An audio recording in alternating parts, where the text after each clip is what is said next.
All right. Well, hello and welcome to this April 21st Eureka City Council meeting. It's lovely to see everybody. We're glad you're all here. We will open this meeting with the land acknowledgement. The land that Eureka rests on is known in the Wiyot language as Jirojiji. Past actions by local, state, and federal governments removed the Wiyot and other indigenous peoples from the land and threatened to destroy their cultural practices. The city of Eureka acknowledged the Wiyot community, their elders both past and present, as well as future generations. This acknowledgement demonstrates the city's commitment to dismantle the ongoing legacies of settler colonialism. And if we could get a roll call, please. And before we do that, I believe we have Councilmember Fernandez on Zoom. Would you be willing to state your reason for being out this evening? Caring for family. Thank you. Okay, so could we get a roll call, please? Councilmember Castellano? Here. Councilmember Moulton? Here. Councilmember Fernandez? Here. Councilmember Bauer? Here. Councilmember Contreras-Deloche? Here. Mayor Burgell? Here. And would all who care to join me in the Pledge of Allegiance? We don't have to anymore. I pledge allegiance to the flag of the United States of America and to the republic for which it stands, one nation, indivisible, with liberty and justice for all.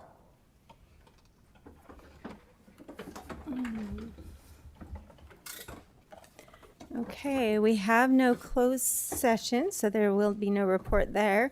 I do have a few announcements, just really briefly. I want to remind people that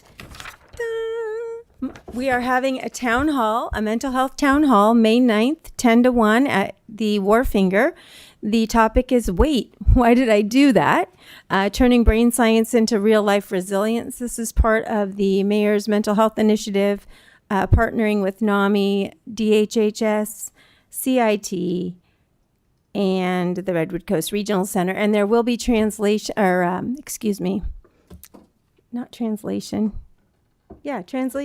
Yeah, there will be translations, so all are welcome. There'll be food. There are flyers out front. If you have any questions about it, please feel free to call me. This guy, he talks a lot about neuroscience, and he's really interesting because he breaks it down into bites that we can all understand, and it's something that we can all identify with. It's not a specific, like substance abuse or those kinds of things that we've done in the past. This is something that's kind of a blanket thing. So to kick off May is Mental Health Month. This is happening. And then I wanted to let everybody know also that on Thursday, April 23rd, they are having a community walk and online survey that begins at Alice Burney. It's from 12 to 1, and there's information on our website, or there's information, I don't know if you can see it. I'll share it on my social media too, so you can find it there. And then lastly, there's one more. May is Bike Month. I just want to prep you for that. There's a lot happening, and I'll be posting the calendar on my socials as well. It'll be on the city website. There'll be things happening all month. There'll be an event happening May 16th from 11 to 2 at Jefferson. So at the Jefferson Center. So all of those things are fun and great opportunities to hang out with our community, and you won't regret that, I promise. And then lastly, we have 2 commission seats available right now. So if you want to get involved, we have 2 Board of Appeals seats and 1 Historic Preservation. So if you're interested, you can apply online. We'd love to have you be a part of that as well. So with that, we will turn it over to Quarters for Carson Park fundraiser with Robin Pratzker, with Community Services Supervisor Jim Thomas. Welcome. Oh, look at that. Hello. Aw. Welcome, Duck. Good evening, Mayor. Good evening, Council. We're really excited to be here on behalf of the Community Services Department, and we have John Friedenball with us from Kiwanis. The mic's not on. Pretty important. Yeah. Also, do I have the clicker for the? Just got excited. Got going.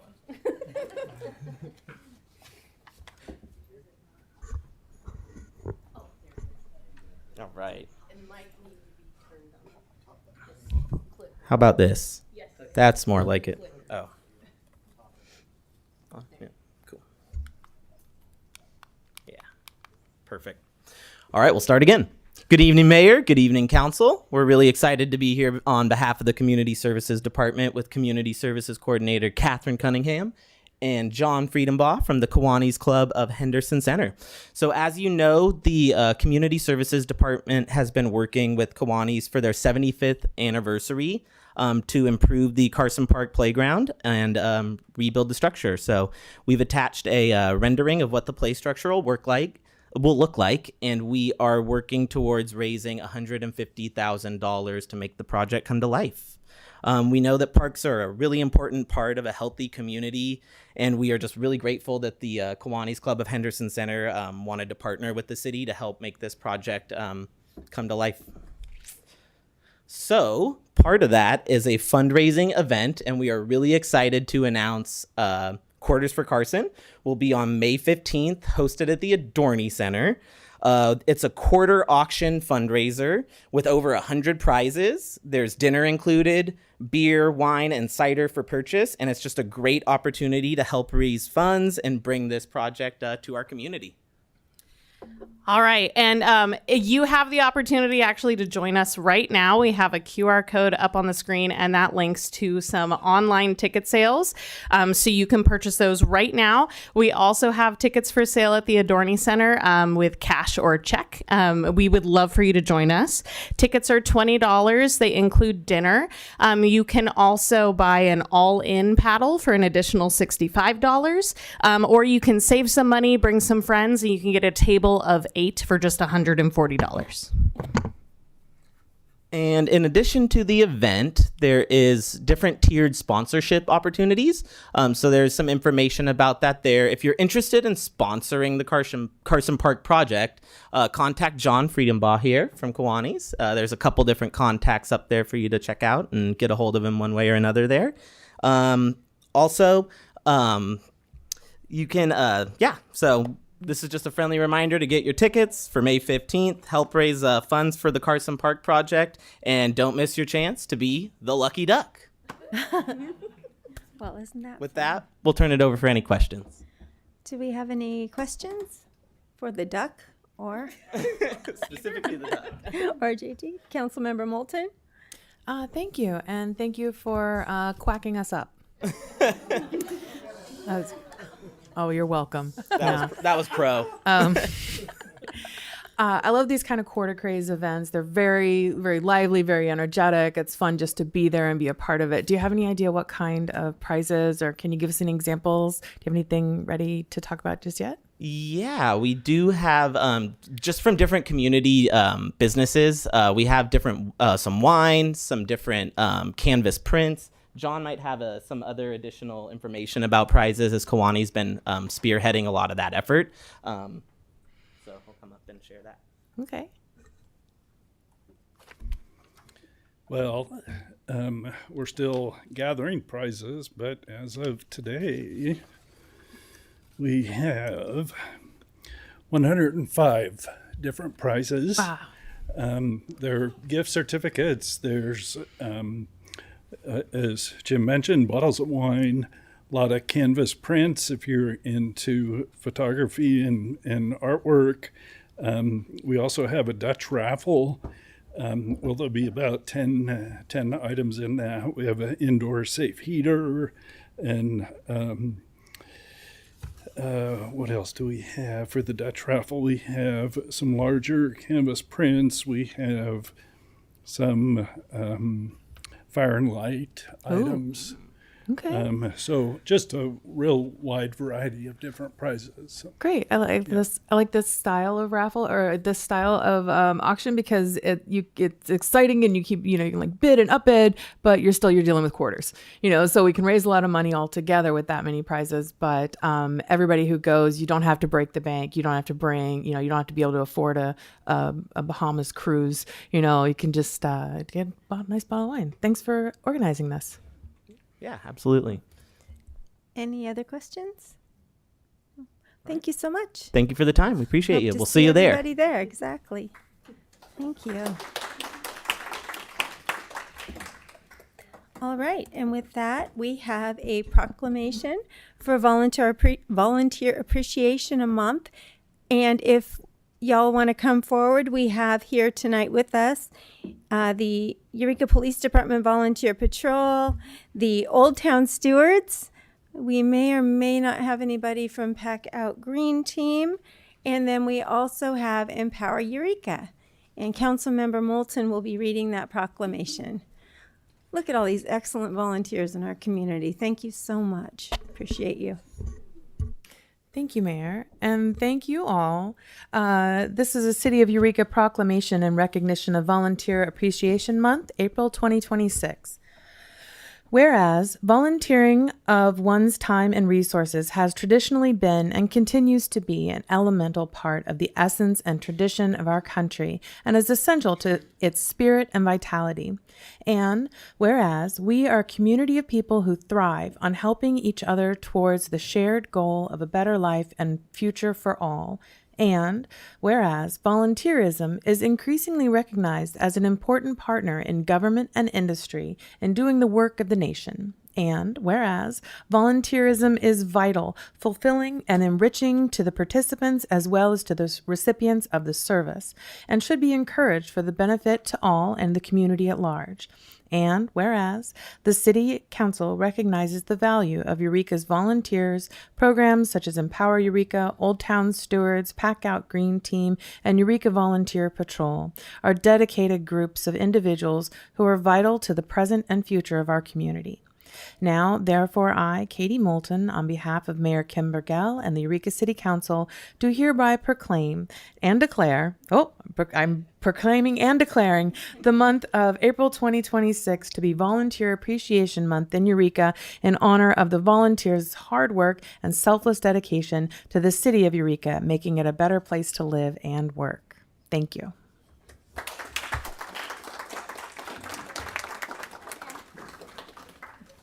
Can I say a few words?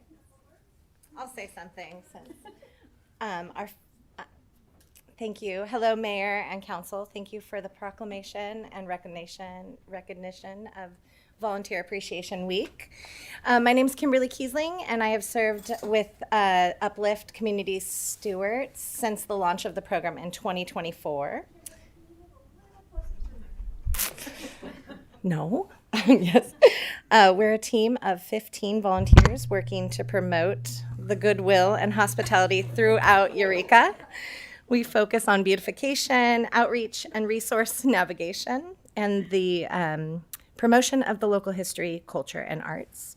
We partner with many community groups and serve as boots on the ground team to dream up projects and help those in need. And we've served nearly 400 hours so far this year. If you're interested in learning more, please visit the city's website or stop by the Uplift Resource Center at the back of the Municipality Auditorium, or the Muni. And we appreciate this recognition and are grateful to serve and represent this a wonderful place we all call home. Thank you. And thank you.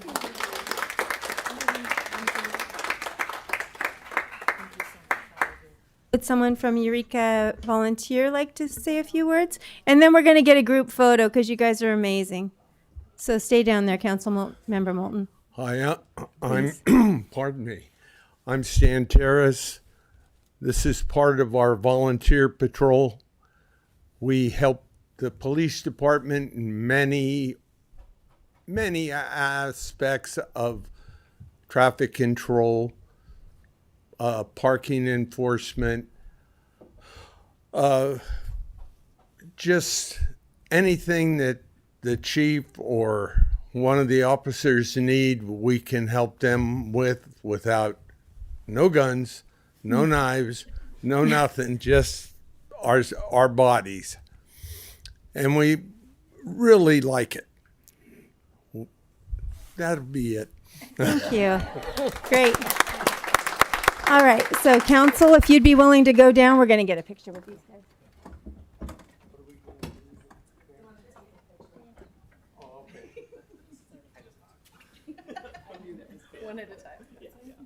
No, all of us.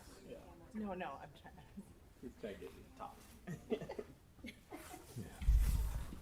The lifeblood. Wait a minute.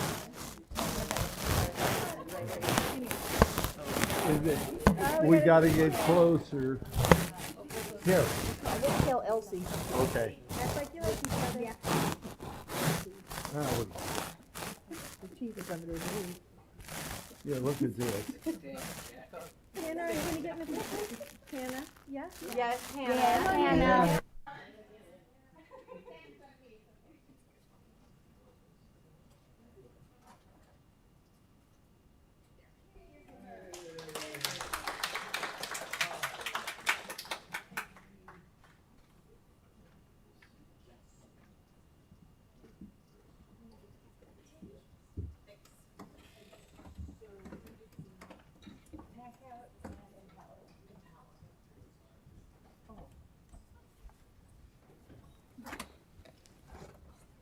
Oh.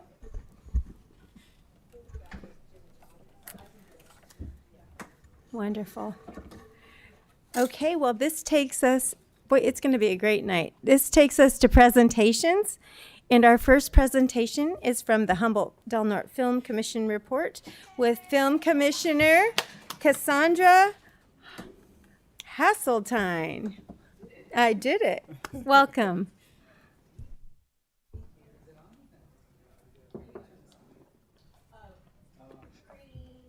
Do I push that? There we go.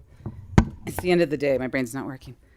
Hello. Thank you for having me. I'm excited to give you a report of what we've been doing for the year. So some of it will also cover some other time frames that you'll see. So is there a clicky?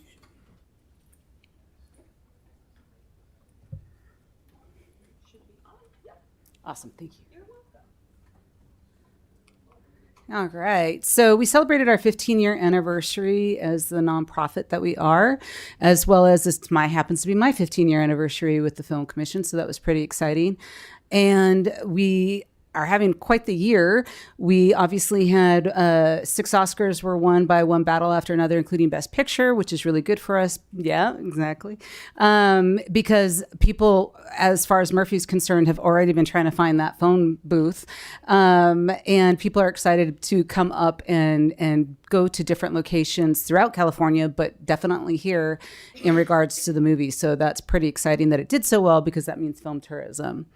And we also are being awarded the Nonprofit of the Year by District 2, or for District 2 by Assembly Member Rogers. So we were really honored to hear about that.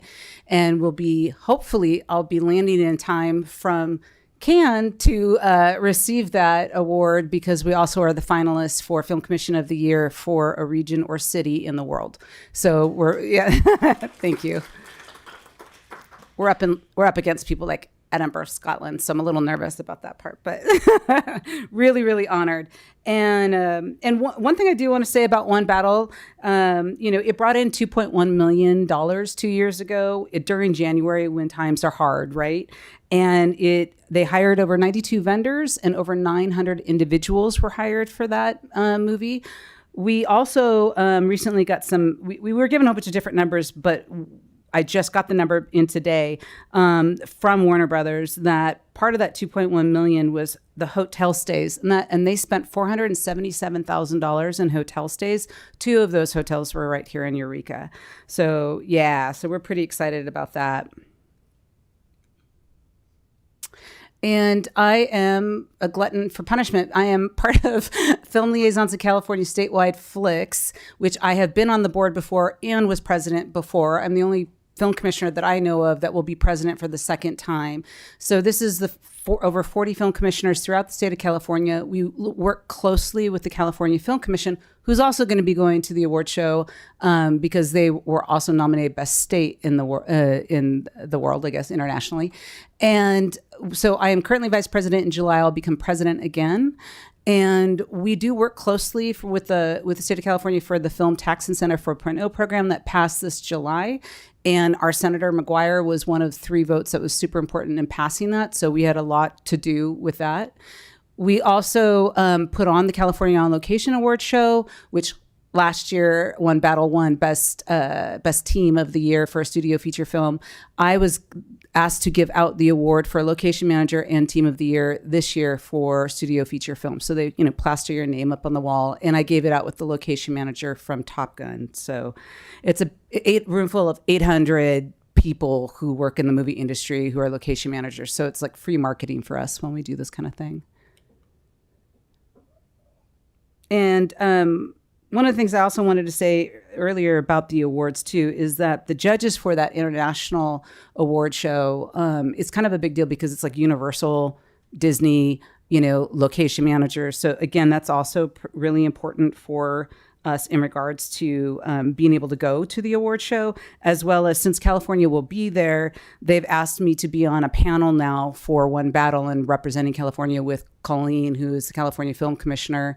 And we're trying to get the location manager from One Battle to go as well. And so that'll be at an event called Film USA at Cannes as well. So now I'm going to be doing a few different things while I'm there. So we've been getting a lot of press and in the news. We had a New York Times article where they came up and did a drive-through through California, including this area, of doing a driving tour for One Battle. The Current Location magazine that goes out internationally featured an article on One Battle, and they interviewed us. And then I've been interviewed for AAA Via. That article hasn't come out yet, but it's also kind of like a driving, you can go through the area for One Battle. And then San Francisco Gate also has been entertaining an idea of coming up this summer. It looks like they'll come up this summer for a different article. So we've also been now, because of all of this attention, 2 of the best location managers in the U.S. for sure are Michael Glazer, who was One Battle After Another's film location manager, and Chris Baugh, who's done all kinds of movies, including Jumanji. We were really honored because Glazer came back to Scout already this winter, and he told me himself, I never go back to the same place twice, and if I do, I don't go back this soon.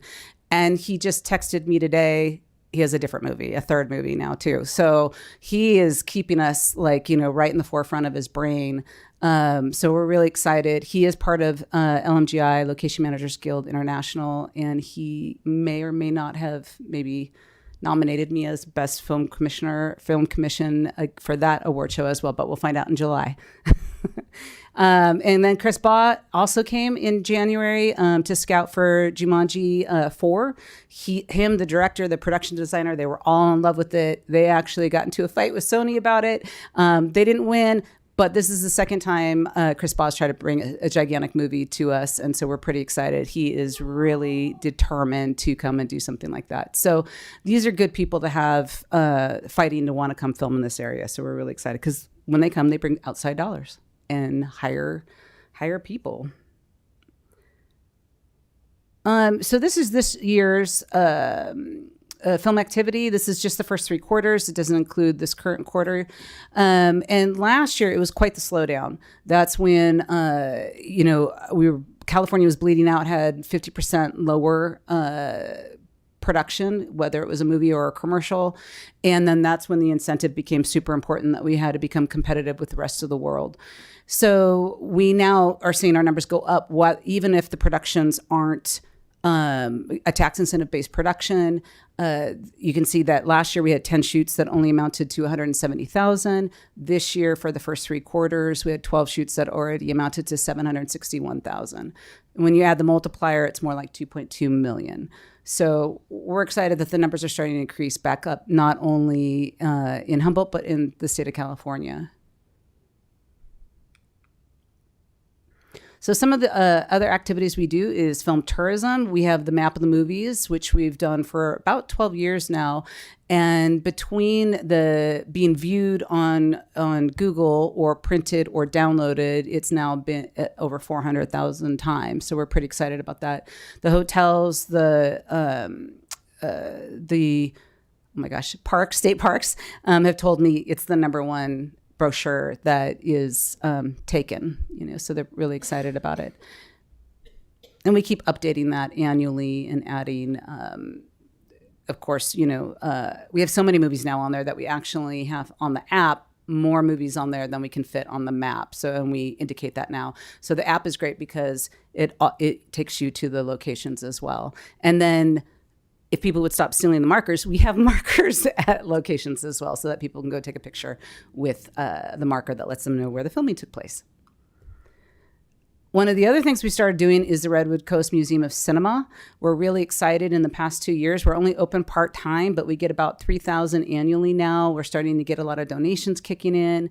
We've looked at how many states, countries, and cities that are represented in coming, and people are really, we've upped our game when it comes to the Forest Moon exhibit, and now we have a smaller rotating exhibit. People are staying longer now that we've put more into it.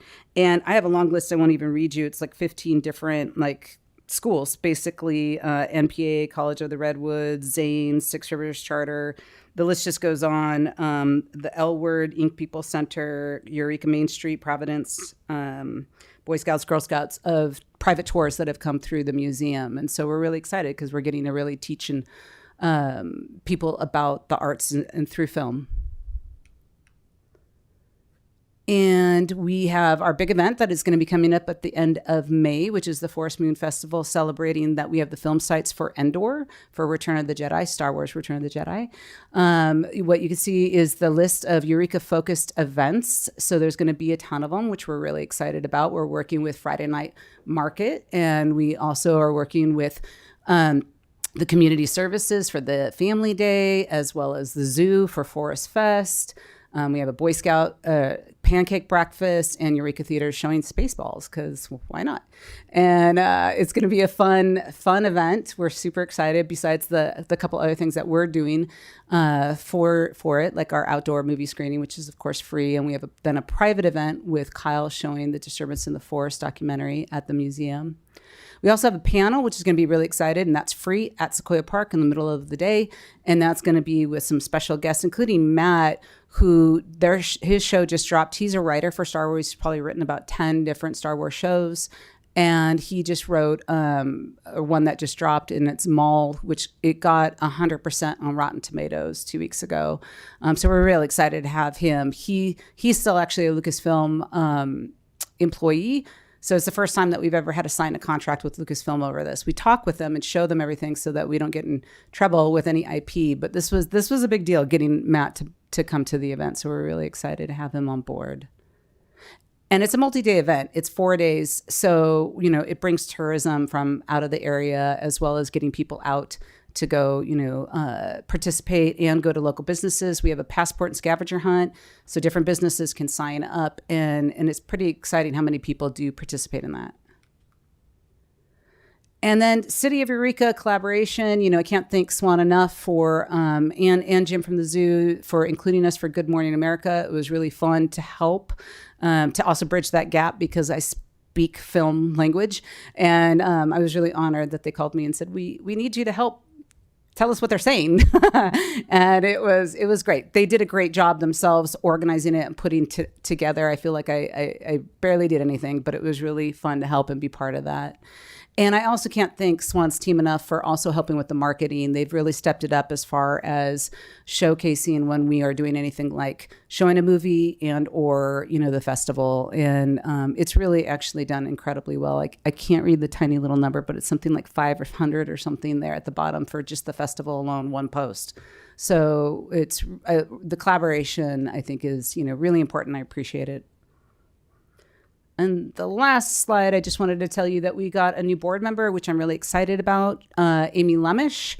She actually was the film commissioner for the state of California, I believe, through 3 different governors. She's amazing. And then she went on to work for Netflix, and now she's retired and an advisor still for Netflix, as well as sits on the board for Film LA. Yeah, we couldn't have a better person to be on our board right now advising us at the Film Commission. So I'm very excited to have her on board. And that's it.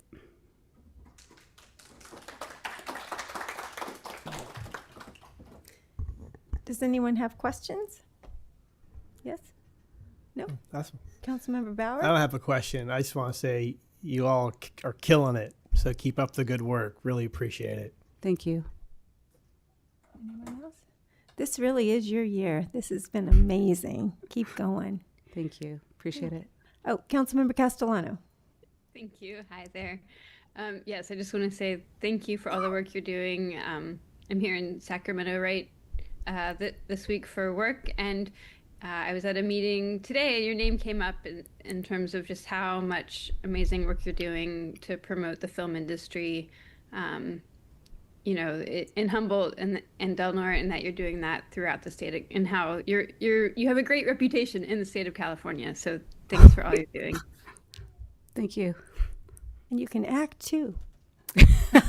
Yeah, my hidden talent. Awesome. Well, thank you. All right. Thank you. I hate to have her walk away without a handshake. All right. Excellent. And this moves us to the presentation for the Friday Night Market with Executive Director Dixon. Welcome. Next time, I would like to go before that. All right. I think I have a presentation that's coming up. Okay. This one. Okay, great. Thank you. Well, I'm so excited to be here. I'm Rosa Dixon, and I love that this is my second year doing Friday Night Market and being a part of the Eureka team and Humboldt Made. And so this year, I wanted to just start it with showing a video that we just made. This is the first time we're showing it, so I'm excited. Whoop, uh-oh. No, you're good. Okay. Okay. Well, do you press play or do I? Somebody has to share. We're already off to a great start. Along the vein of film, we have Oz in the back. He's taking care Humboldt of business Made for is us. a community-driven organization. More than a name, it's the spirit of our home. We help small businesses grow. We turn passion into possibility. And together, we make big moves. But what does Humboldt Made mean to our members? Growth. Opportunity. Support. Local pride. Resiliency. Together, we're building a future rooted in craft, culture, and connection. Choose Humboldt. Choose community. Yay! So, Humboldt Made has had a couple different glow ups, as I will call it. And so I feel like the last 18 months have just been incredible. And the last season of Friday Night Market was amazing. If we can go back to the actual, okay, he's bringing it back up. So we did the Choose Humboldt campaign, which was really, really successful. And I'll tell you all about the numbers as soon as the presentation is back up. We are currently in the Dine and Stay, and we won't finish that till the end of the month. But then we'll go into the Experience Humboldt, which is going to be a really incredible part, and that's going to incorporate Friday Night Market and Oyster Fest and all that stuff. Let's see, is it coming back up? It should be. That's okay. I thought it'd be easy just to play a video, but apparently I made it really complicated. So we have moved Friday Night Market this year to be earlier, which we're really excited about. Okay, then I can go to the next one. Okay, great. Okay, we're in Choose Humboldt. All right, so our shopping, Choose Humboldt Shop Local, was awesome. We had a combined points of 80,000 points, 4,800 interactions, and 273 community participants made it to the very top level. So I did not make it to the top level, even though I was engaged all the time in it. So that's saying a lot. We got reports from multiple different cities, not just Eureka, that they had the best shopping season they had seen in a really long time. And so that's so incredible. I don't know if it was from the app, but it definitely helped contribute to it. We plan on collecting more data as we go. And now we're in the Dine and Stay, which is focused really on restaurants, breweries, and hotels. And so I'll have a report for you guys about that the next time I'm here. And then we move into Experience Humboldt. And then we're coming up to Friday Night Market. So I'm going to, okay, he's going to do it. Okay. And I have another video. This is our little promo for Friday Night Market, Eureka.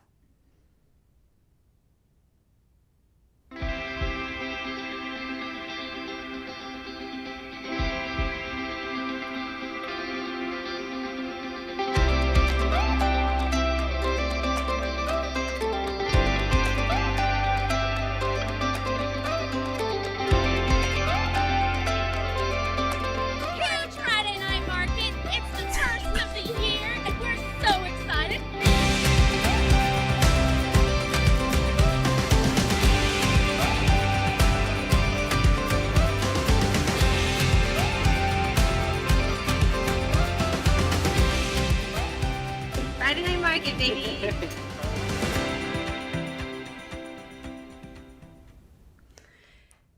So that will be shown and really marketed through geo-targeting within a 5-hour radius of Humboldt County. And it's already, we did a little test of it recently and it got really good results. So starting about May 1st, it will be going everywhere, which I'm really excited about.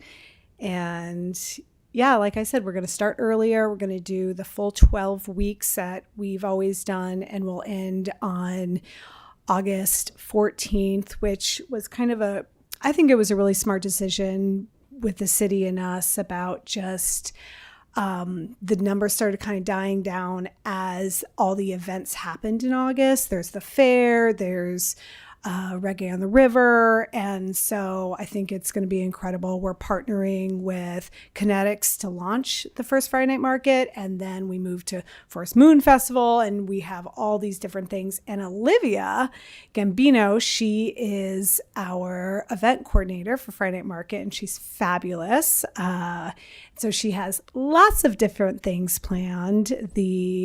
Obviously, costumes and themes are going to be really big this year, and there'll be lots of prizes.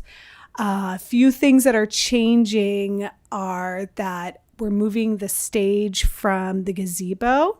It's going to actually go at the top of 2nd Street, kind of in front of the rug store there. So at the top of the hill at the end, we want to bring energy to that block.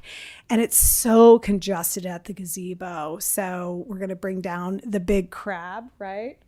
And we're hoping to get a flatbed trailer. I did write a grant and I'm hoping that we'll get a portable stage, but if not, we'll have a flatbed trailer at least for the first few weeks to really show people that's where the main stage is. And that's where we're going to have kind of the focus of it be, and then the Clark Museum will be the secondary stage. Another thing that we're doing this year is we're working with the Humboldt Transit Authority, and we're doing a stamp card for people that take the bus, because we're really promoting the bus and we want, just to kind of encourage that whole thing. So if you ride the bus to 6 markets, you get a prize. If you ride the bus to 12 markets, you get a bigger prize, 16, the whole thing. And then we're also going to have a bike valet there that's going to be through all the markets, and we're really encouraging people to ride bikes from Arcata and everywhere else using the new trail. And so, yeah, that's pretty much the new stuff this year. And everything else just, I feel like, worked really well last year. So, yeah, that's it. Well, thank you. Do we have any questions? Councilmember Moulton? I don't have a question. I just wanted to thank you for your efforts and for this lovely, what's becoming a really signature Eureka event. I have some family that's going to be in town, coincidentally, the first Friday night market, and they're staying at the Inn at Second and C, and I'm very excited because they're just going to shove them out the front door. And I wanted to cheers the bike valet on E Street. You know, I'm working down there on E Street, and I see people walking in a lot, and some folks riding. And I really think that'll help if they can park their bike safely. You know, not have to worry about where they've left it or locked it up, and get some more folks moving around Eureka on their feet and on their bicycles to get to the market. Thank you. Thank you. Councilmember? No? Councilmember Castellano? Similarly, just want to share my appreciation for what you're doing and really value your community-minded approach there. It's great to see these different partnerships taking place to make the market more sustainable and, thinking about environmental concerns and just, creating new opportunities for partnership. Awesome. Yeah, I think that's really what Humboldt Made is about. That's our mission is, supporting local businesses, working together, collaborating, and building something really incredible here. And I think Friday Night Market in Eureka was the seed of that. So thank you all for supporting that. Thank you so much for being here. Great report.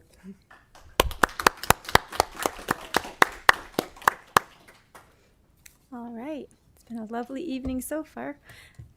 This moves us to public comment.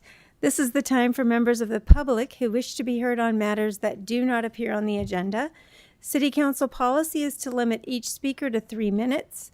Such time allotment or portion thereof shall not be transferred to other speakers. Pursuant to the Brown Act, the City Council may not take action on an item that does not appear on the agenda.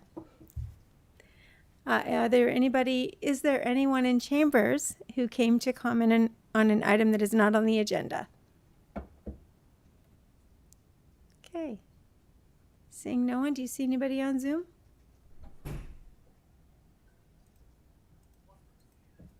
I see no one on Zoom.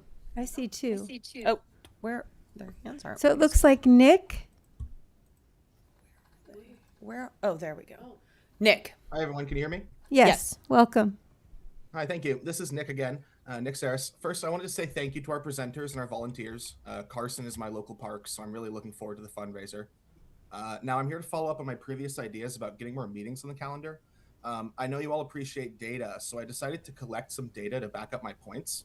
I looked at trends in meeting duration for the council and all the city's boards using publicly available data from the city's YouTube and website, going all the way back through 2024. And what I found was really helpful.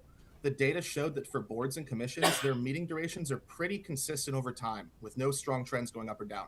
And I think that data shows that they're well scheduled at the moment. So based on that data, I'm no longer asking you to consider adding more meetings to the calendar.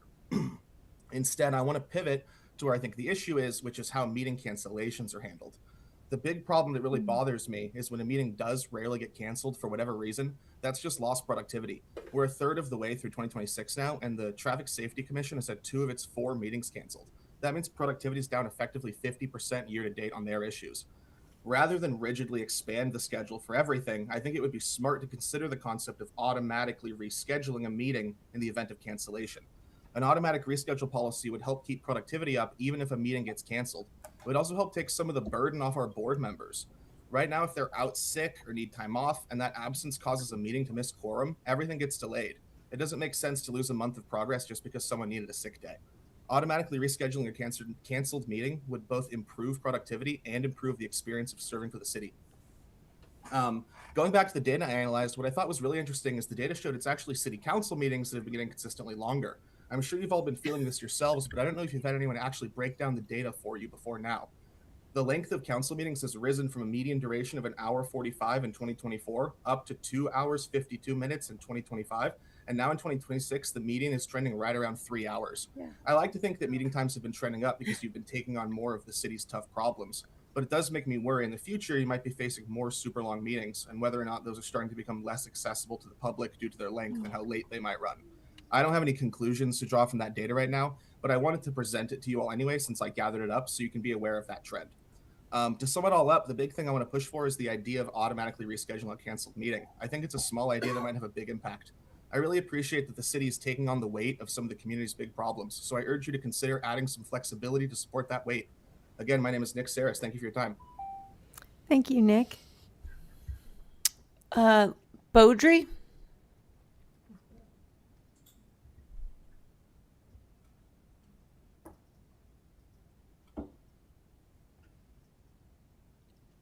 You're unmuted.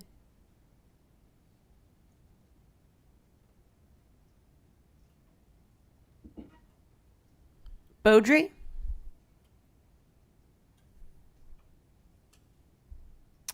I don't know if he's there.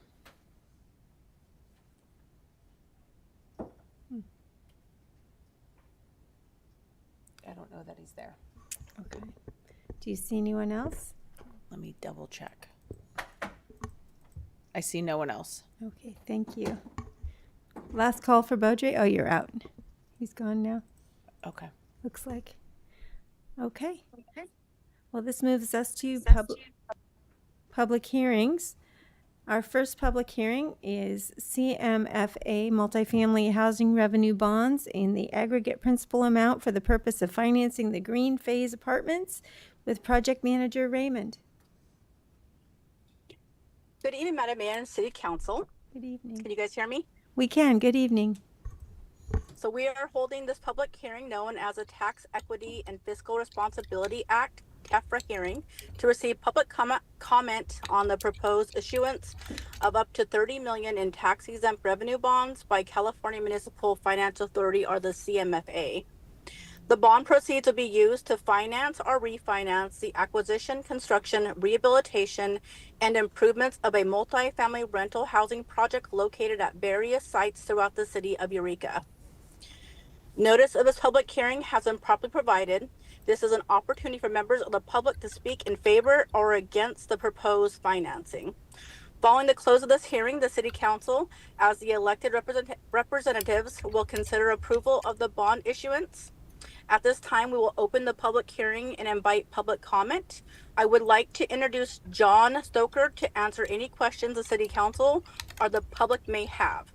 Good evening, John. Can you hear me? The floor is yours.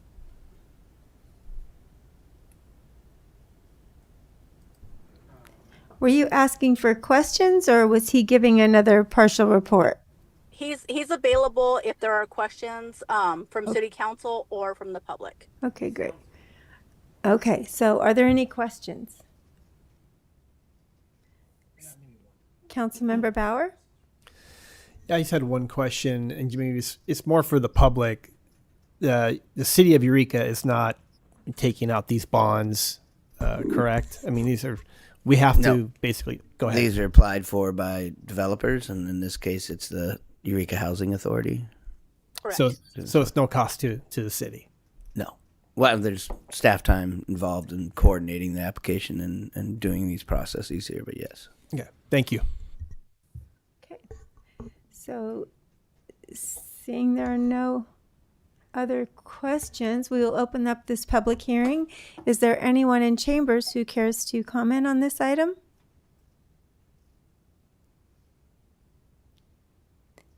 Seeing no one, we will take it over to Zoom. Robert?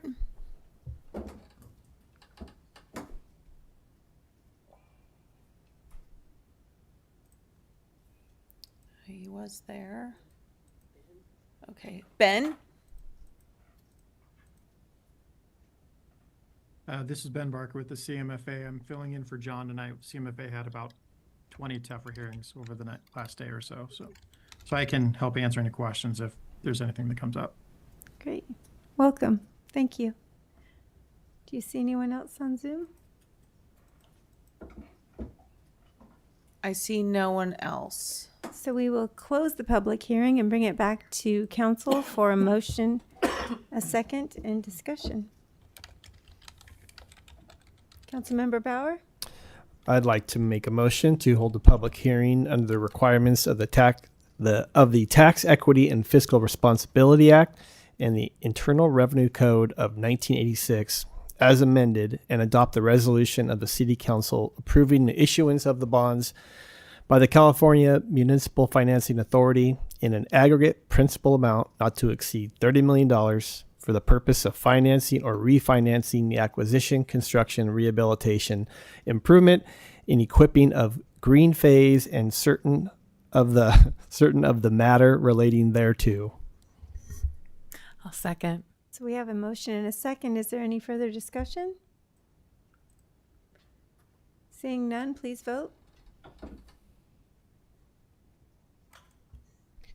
Councilmember Fernandez, Aye. Councilmember Castellano, Aye. 5 yes votes, motion carries. Thank you. Mayor Burgell, could I interrupt you for a moment? Sure. We just need Councilmember Fernandez to disclaim whether there are any people in the room with him when he makes that vote. Pardon me. Councilmember Fernandez? No? No. Great. Thank you. Thank you for clarifying that. Okay. Our next public hearing is the CMFA Multifamily Housing Revenue Bonds for the purpose of financing the Earth Center apartments. Yes, good evening again. So we are holding a second public hearing known as the Tax Equity and Fiscal Responsibility Act, TEFRA hearing, to receive public comment on the proposed issuance of up to $20 million in tax-exempt revenue bonds by the California Municipal Finance Authority, or the CMFA.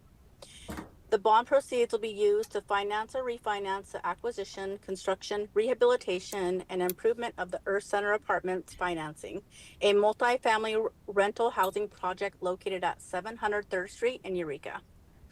Notice this hearing has been properly provided. This is an opportunity for members of the public to speak in favor or against the proposed financing. Following the close of this hearing, the City Council, as the elected representative, will consider approval of the bond issuance. At this time, we will open the public hearing and invite public to comment as well. Thank you. Are there any questions from council? Councilmember Castellano? Thank you. I just figured since Ben is here, it would be great to hear if there's any risk to the public for issuing these bonds. I know that the city is not at risk itself, but just in case people are kind of concerned about potential long-term risk for the public.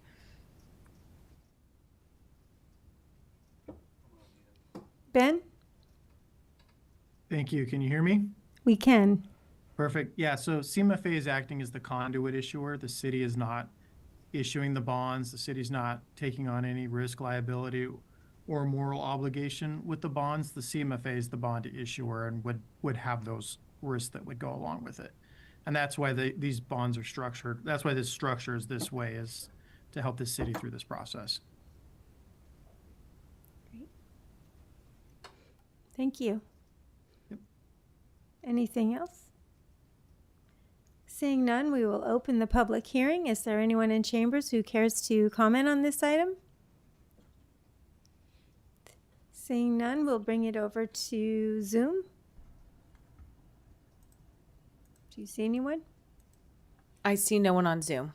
Great. So we'll bring it back to council for a motion in a second. Councilmember Moulton? Thank you. I move we adopt a resolution of the City Council approving the issuance of the California Municipal Financing Authority exempt facility bonds in an aggregate principal amount not to exceed $20 million for the purpose of financing or refinancing the acquisition, construction, improvement, and equipping of Earth Center, and certain other matters relating thereto. Second. Great. We have a motion and a second. Is there any further discussion?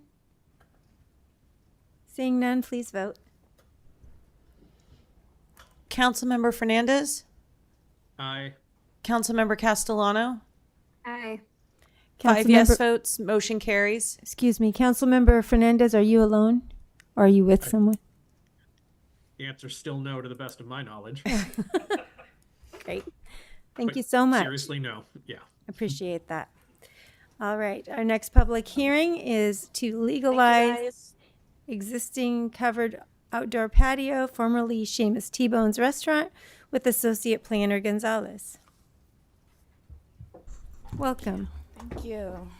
Hi, good evening, Mayor and Council members. I'm Associate Planner Gonzalez, and tonight I'll be presenting on the entitlement for a covered outdoor patio at 911 Truesdale Project, which requires a modification to the previously issued conditional use permit, C-10-3, and a modification to the coastal development permit, C-10-6, as well as new design review. The project is located in the city's coastal zone within the city's coastal permitting jurisdiction. The city's final action on the coastal development permit is appealable to the Coastal Commission. As outlined in the yellow on the zoning map here, the site is within the Service Commercial Zoning District with the Coastal Dependent Industrial District to the west and the General Manufacturing District to the south, as well as the planned shopping center district directly north. Here's an aerial view of the project site. It shows the location of the existing patio outlined here in orange, as well as the Best Western Bayshore Inn and the Truesdale Vista Point to the east and west. What's not shown in this image is the Bayshore Mall to the north and an industrial storage facility to the south. So some background on the project site. In 2011, the site received a conditional use permit from the Planning Commission and a coastal development permit from the City Council for the construction of the former Seamus T-Bones restaurant. In 2013, that previous CUP and CDP was amended to allow a 1,715 square foot covered patio that included a garden and a pond in the same location as the existing patio. In 2014 and 2015, extensions for those modifications were approved, and that allowed a 1-year time extension on those permits. However, no building permit or design review was ever issued for these amendments, and therefore those entitlements expired and a new approval is required. At the time of the prior approvals, the city's permitting procedures required that CUPs be acted upon by the Planning Commission and CDPs be acted upon by the City Council separately. In 2018, the Coastal Commission approved the Local Coastal Program Amendment, which allowed related entitlements to be approved together by the highest review authority. So that's why all these entitlements are before you tonight for approval. So some current status information: the existing patio is a 1,400 square foot, 15-foot tall patio that was constructed in 2020 in response to the COVID-19 pandemic. It was allowed to remain under the city's emergency order relating to temporary outdoor dining facilities, which allowed these temporary structures to be permitted or to be constructed without permits, rather, with the condition that they be removed after that emergency order is rescinded. That emergency order was rescinded in 2023, so after that, the patio was not authorized for use. When the restaurant had a change in ownership in 2024, the city issued a business license with the condition that the patio not be used until it's properly permitted.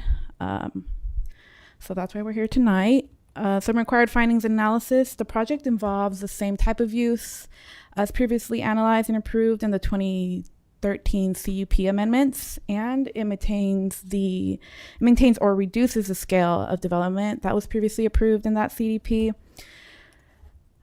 So although these approvals have expired, the project remains consistent with the original findings. So the analysis in the staff report builds upon those previous findings, while also evaluating any new changes in project design, site conditions, and regulatory requirements. So based on that analysis in the staff report, staff believes that the required findings can be made and recommends approval of the CUP and CDP with conditions that I'll be going over in a few slides. So to approve a design review, the council must find that the patio is not ugly, inharmonious, monotonous, hazardous, and that it will not have an adverse effect on the value of the property or improvements in the vicinity. The project is designed to fit in with its surroundings. It has a simple form, it's a smaller scale than the existing restaurant, and it uses materials that kind of match the existing restaurant, so it helps it blend visually. Additionally, there are some conditions of approval to ensure that the project won't create new safety concerns. Therefore, staff believe that the required findings for design review can be made. 4 of the original CUP CDP conditions have been reimposed on the project, including the applicant to receive all building and fire department permits and clearances prior to using the outdoor patio, as well as reimposing 3 conditions relating to tribal consultation monitoring agreements for all ground disturbing activities. In addition, some new conditions have been suggested, requiring the applicant to implement proper best management practices to ensure that no pollutants, non-storm water discharges, or sediment reaches a public right-of-way or waterways. They're also limited to keeping all construction staging of equipment within the existing parking lot, as well as, limiting all construction access to be from Truesdale along the northern property line and prohibit access through vegetated areas on or across these adjacent parcels. They must obtain appropriate encroachment permits for any work within the public right-of-way, apply for administrative sign permits for the existing signs and any new signs, as well as install dark sky compliant lighting. And since the site is within the tsunami hazard zone, we are requiring that the applicant prepare a tsunami evacuation plan and post it somewhere where patrons can see that while using the outdoor patio. So based upon the findings and analysis provided in the agenda summary, staff believes the proposed modification may be approved as condition. Therefore, the recommendation is to hold a public hearing and adopt a resolution finding the project exempt from CEQA and conditionally approving the modification to conditional use permit C10-3 and coastal development permit CDP 10-6, as well as design review, establishing entitlement for an existing covered outdoor patio at the restaurant at 911 Truesdale Street. I have a suggested motion when you're ready. The applicant, myself, and Deputy Director Castellano is also here for any questions. Great, thank you. Do we have questions? Councilmember Contreras-Deloche? Yeah, it's nothing big. It's just a little point of curiosity. It had said on there that on the conditions for the conditional approval with Bear River, and I just was curious. I didn't realize that part of Eureka was something with Bear River. I just kind of wanted to know more. Sure. Yeah, so during our referral period, we contact all of the tribal historic preservation officers in the area. And so sometimes they don't all respond and sometimes they do. And this time Bear River decided that they wanted a monitor out there. Yeah, I can also clarify. So the Wiyot, Bear River, and Blue Lake are all basically from the Wiyot tribe. So even though we kind of think of them out in Blue Lake, they were along Humboldt Bay as well. So they requested that. The Wiyot tribe did also request inadvertent discovery protocol and also to contact them if anything changes. So they were very interested in the project as well. And I know from my past experience planning when I worked at the county, all 3 of the tribes generally work together. And when we do send referrals, they respond together so they can see. And Bear River, the Blue Lake Rancheria actually used to take the lead on a lot of stuff around here, but Bear River has taken the lead for this one. Yeah, thank you. I appreciate that. It was kind of while we're talking about it, I'd love to understand better. Thank you. Councilmember Fernandez? Yeah, I can probably suss out some sort of inharmonious development, but do we truly have a definition for ugly? Definitely not. Okay, yeah. No, very subjective. Hopefully when the LCP update happens, we will not have so many subjective findings. Okay, thank you. I appreciate that. Councilmember Moulton? Forgive me if this is a silly question. My understanding is that there is an existing structure. It was permitted under this emergency thing for COVID, and then that's no longer a thing. So now we have to officially permit. But we're also talking about modifications and groundbreaking. Are they going to modify it? Are they going to be doing construction? Yes, they're going to be doing some building code upgrades, so doing some installation in the inside, but they are going to be pouring a concrete slab underneath the existing patios structure, so there will be some ground disturbance, and then they're going to be installing an ADA compliant pathway, so that will be some minimal ground disturbance as well as some plants. Gotcha. The A pathway. I knew big about. Okay. component of this was that those kind of laxes in our code were because of building code stuff, and so a lot of the internal parts of it need to be built up to building code standards. I see. It's essentially the same thing. We're just going to do it right this time. Yeah. I was going to say it looked really sturdy for a temporary, like, COVID outdoor thing that they built the whole roof on it. Thank you. That answers my questions. Further questions? Seeing none, we'll open up the public hearing. Is there anyone in chambers that would like to comment on this item? Seeing no one, do you see anybody on Zoom? I see no one on Zoom. So we will close the public comment and bring it back to council for a motion and a second. Councilmember Bauer. I'll make a motion to hold a public hearing and adopt a resolution finding the project exempt from CEQA and conditionally approving a modification to the Coastal Development Permit CDP-10-0006. Oh, excuse me. Yes. Councilmember Bauer, would you be willing to read this suggested motion? Oh, I would be glad to. Thank you. I was reading off our agenda. I move that the city council adopt a resolution finding the project exempt from CEQA and conditionally approving, is that an I? I guess I modification MOD-25-5 to conditional use permit C-10-0003 and coastal development permit CDP-10-0006 and 2 design review AA-26-3 to legalize and upgrade an existing covered outdoor patio for an existing restaurant at 911 Truesdale Street. Second. So we have a motion and a second. Any further comments? Seeing none, please vote. Councilmember Fernandez. For human beings in existence in this room. Councilmember Castellano. Aye. 5 yes votes, motion carries. Great, thank you. Our final public hearing of the evening is charter amendment with Clerk Powell.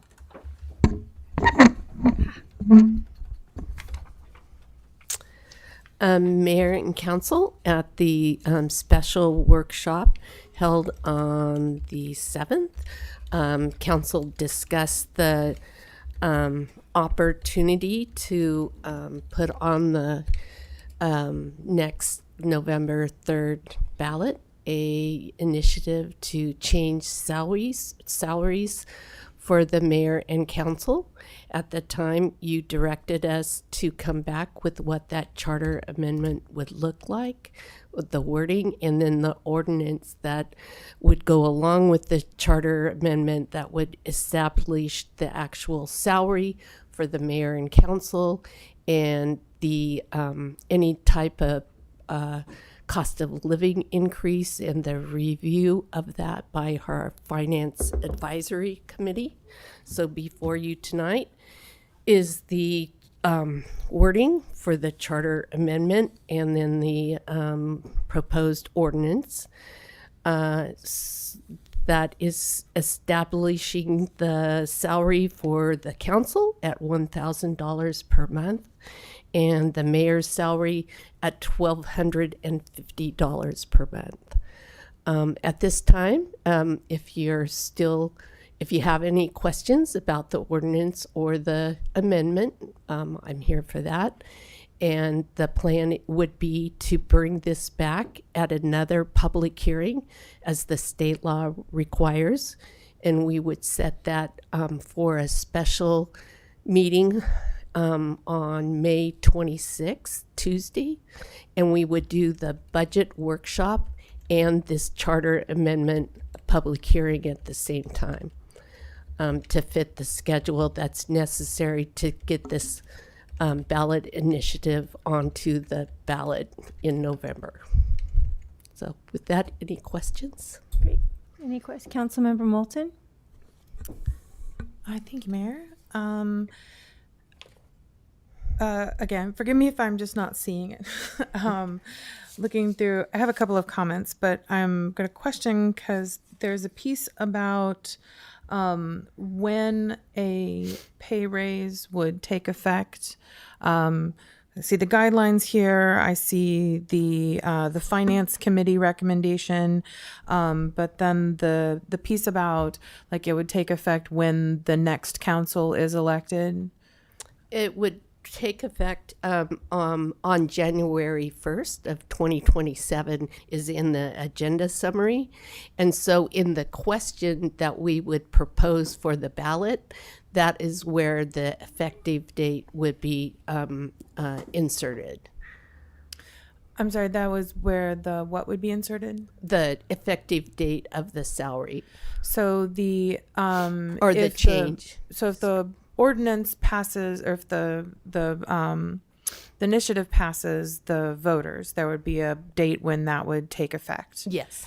And my understanding was within the ordinance itself that there would be language that dictates if the council in the future votes on a certain percentage of cost of living increase, that increase would not immediately take effect. It would take effect when the next council is elected. That was my understanding. So am I making that up? I believe there was discussion about that on general law cities. The law on that has these certain restrictions. And so what we're doing, though, is we're not doing this in conjunction with a general law city. We're doing it as a charter city because the direction was to bring it back at a $1,000 salary.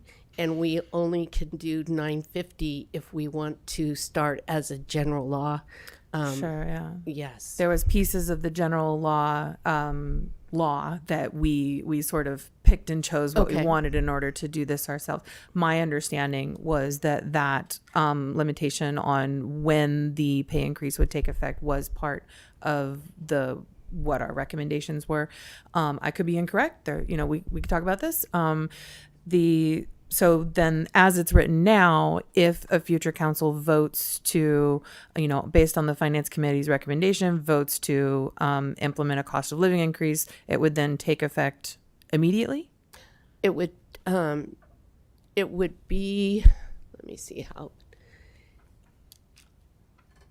with a budget process and a cost of living and increase, it could be done annually, is how I understood it. Sorry, took me a With minute. the vote itself, the potential for a raise could happen up to once a year.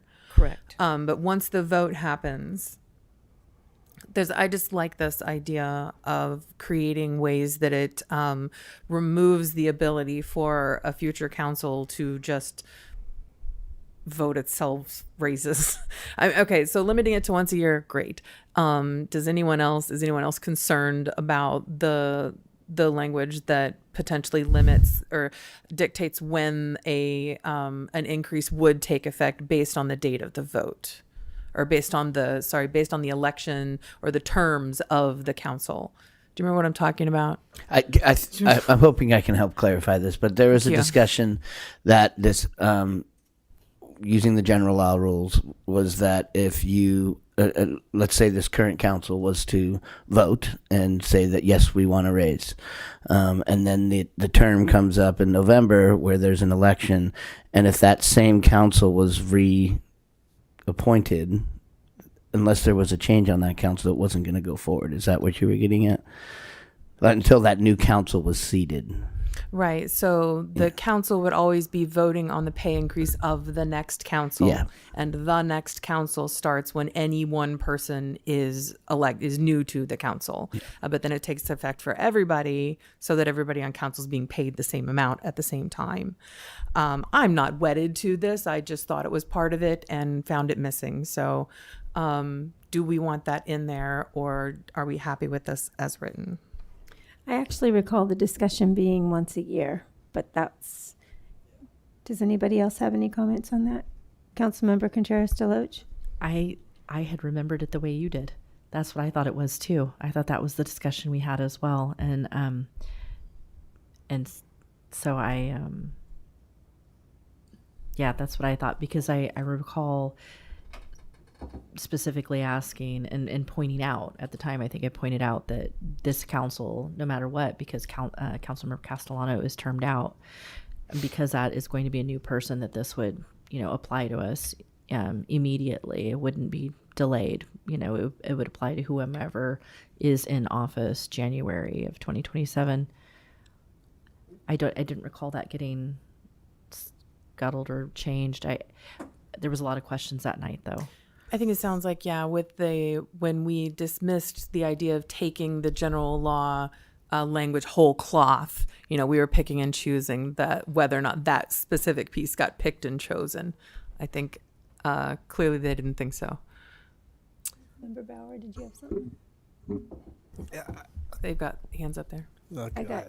So go ahead. You go. I mean, I'm confused. I don't see.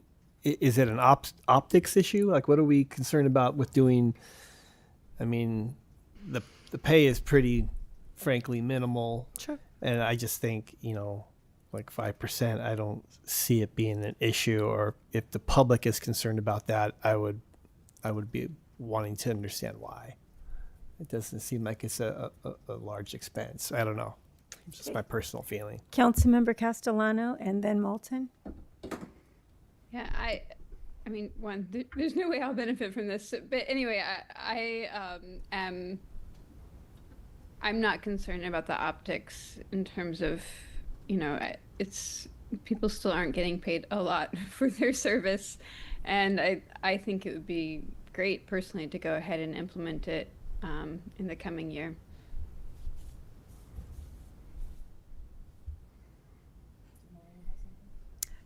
I don't know. Councilmember Fernandez, did you have your hand up? Just because I'm still mulling it over, I'm ambivalent, to the sense that there's the positive and the negative that comes with it, and I'm just trying to, go through my mind in what it is that we're going to end up here with at the end of the night, because, I mean, again, it's not something that I need at my life in this moment, but again, it is something that benefits those that are elected in the future, and so that's what I'm trying to assess here. When I was thinking that we did this, it would come back to us but not have an impact on this immediate council. But maybe I was wrong in that assessment, because I'm thinking of it from the context of the way that that Congress is able to do it, which is that they can vote for pay raises in the sense of the 27th Amendment, that they can vote for a future Congress, but not for themselves in that moment, if that's making sense. So if I could ask you a clarifying question. So are you speaking to the actual raise itself, or are you speaking to the 5%? Because it sounded like you were speaking to the 5%, and now it sounds like what I'm hearing is everybody's thinking it's about the initial. So in not the initial implementation of the change to the charter that the voters would vote on, if this goes to the ballot, it would be writing into this policy how future councils can vote on cost of living increases and when those cost of living increases themselves would take effect. So right now it says future councils can vote up to once a year, up to 5% on recommendation of the Finance Committee.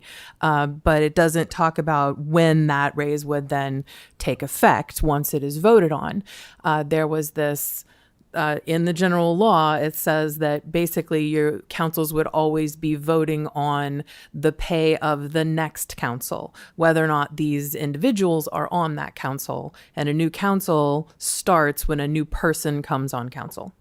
So it wouldn't be about when this was implemented altogether or when the change would happen to the charter. It would be about when people are allowed to vote on, or sorry, when, if a raise is voted on, when it would take effect. Again, I'm not wedded to it. I just thought it was nice as like a,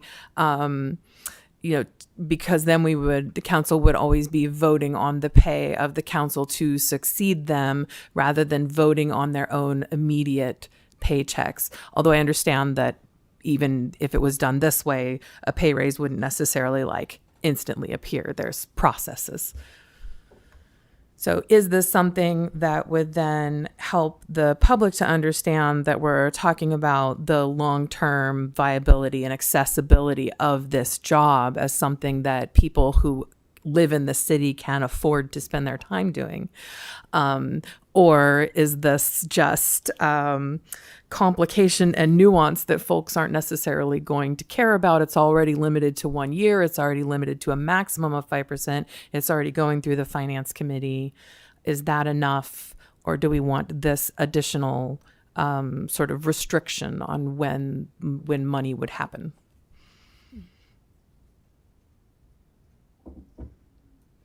So you can, not council member. I Clerk could Powell? offer this. We could add language to the ordinance that would make any pay raise effective in odd years, which all general elections is every even year.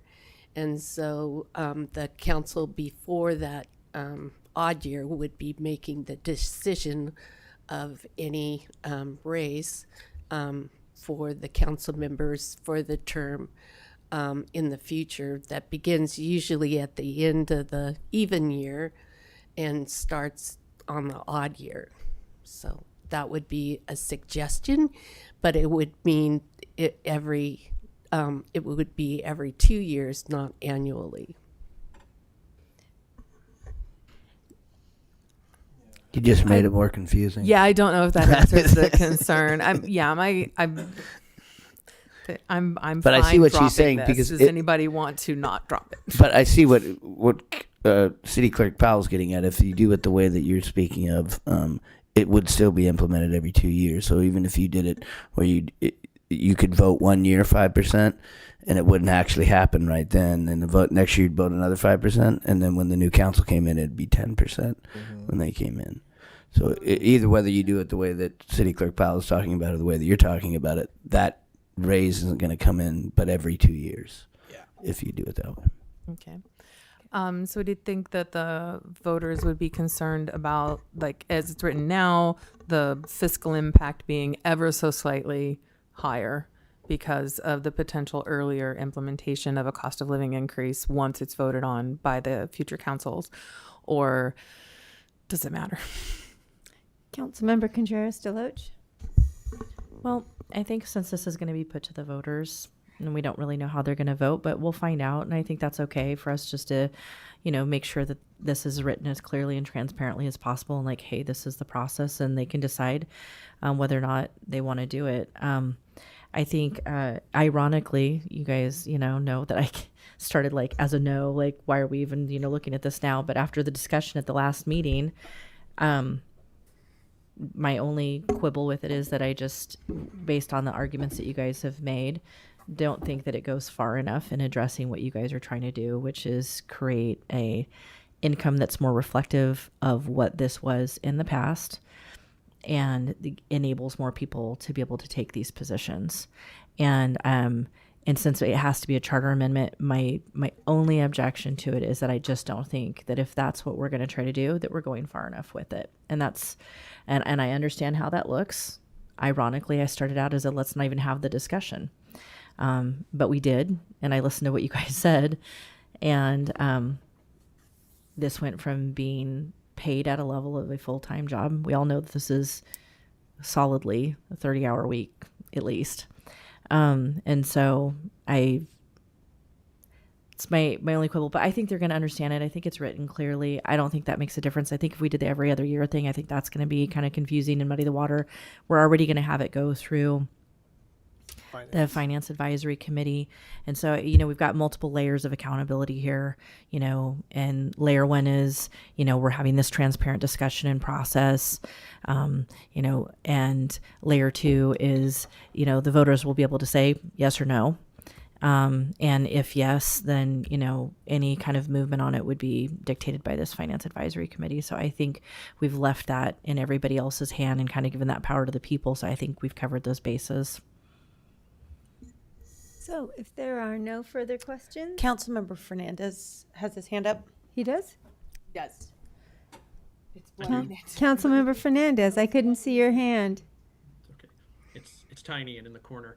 But thank you. To that effect, what Councilmember Contreras Deloche was conveying, I could be amenable to the the amendment, charter amendment as written. Well, we're at questions now. Excuse me. We're at questions now. We're not ready to vote. We still haven't brought it to the public. Okay. Well, I mean, there was a question put out there by Oh, Councilmember Moulton about how go we ahead. feel, so I was kind of responding to that. Go ahead. And through that, the notion then, because then the question to the larger council, again to Councilmember Contreras Deloche's point, which is going far enough, I would be in agreement. But let me ask folks then, at what would it be, $3,200 a month for council,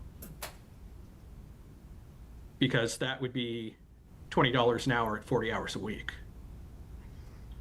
And so that's something to take into consideration if we're also talking about putting this out to voters. Thank you. Okay. Any further questions?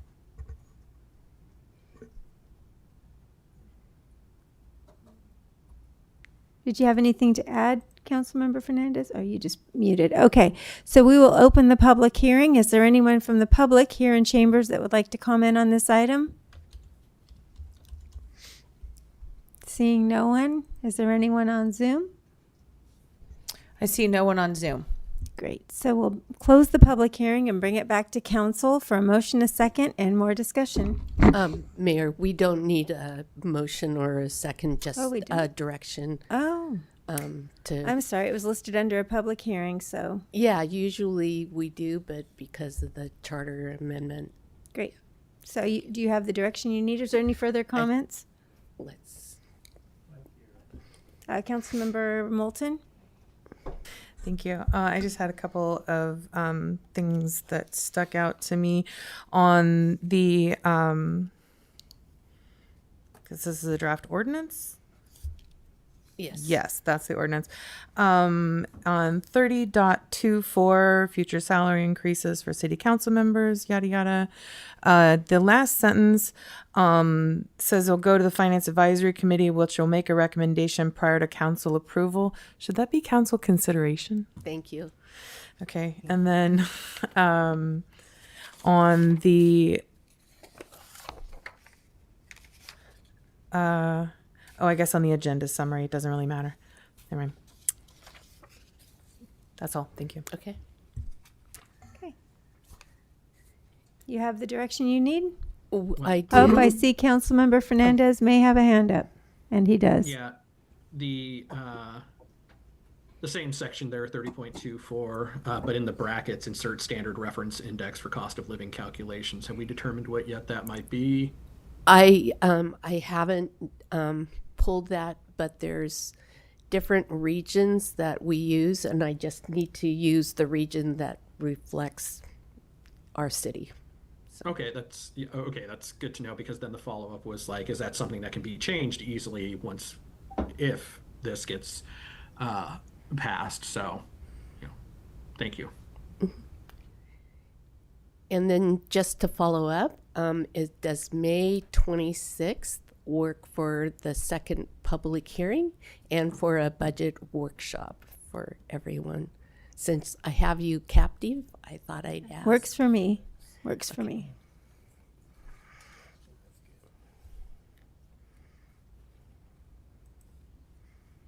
Got a thumbs up from Councilmember Fernandez. Councilmember Castellano has 2 thumbs up. The Tuesday after kinetics, I don't promise to be super coherent, but yes. Would that be 5 o'clock or 6 o'clock or 5 o'clock. 5 o'clock. Okay, thank you. Okay, great. Thank you. Does that work for you then? Great. All right. This takes us to our council reports. We will start with Council Member Castellano. Okay. Good evening, everyone. Let's see. Just so you know, I'm currently in Sacramento for a work trip at the Californians for the Arts Advocacy Days here in the California Arts Summit, and talking a lot about really great things happening in Eureka and Humboldt County. But in the last couple of weeks, I attended the Humboldt Waste Management Authority meeting, the Humboldt Transit Authority meeting, a meeting related to streetscape planning and beautification, the Akili Metzley meeting, kind of a celebration of local Maize collective, the Trace Hermanas dinner, and that's it. Thank you. Councilmember Fernandez. Yeah, all I have at the moment is that in the past few weeks, Councilmember Moulton and I have met with the Chamber 2x2, and please forgive me because I have none of my notes, so I will have to defer to her in in her report for what she recalls. Thank you. Councilmember Moulton. Hey, that's me. As Councilmember Fernandez said, we attended the Chamber of Commerce 2x2 meeting.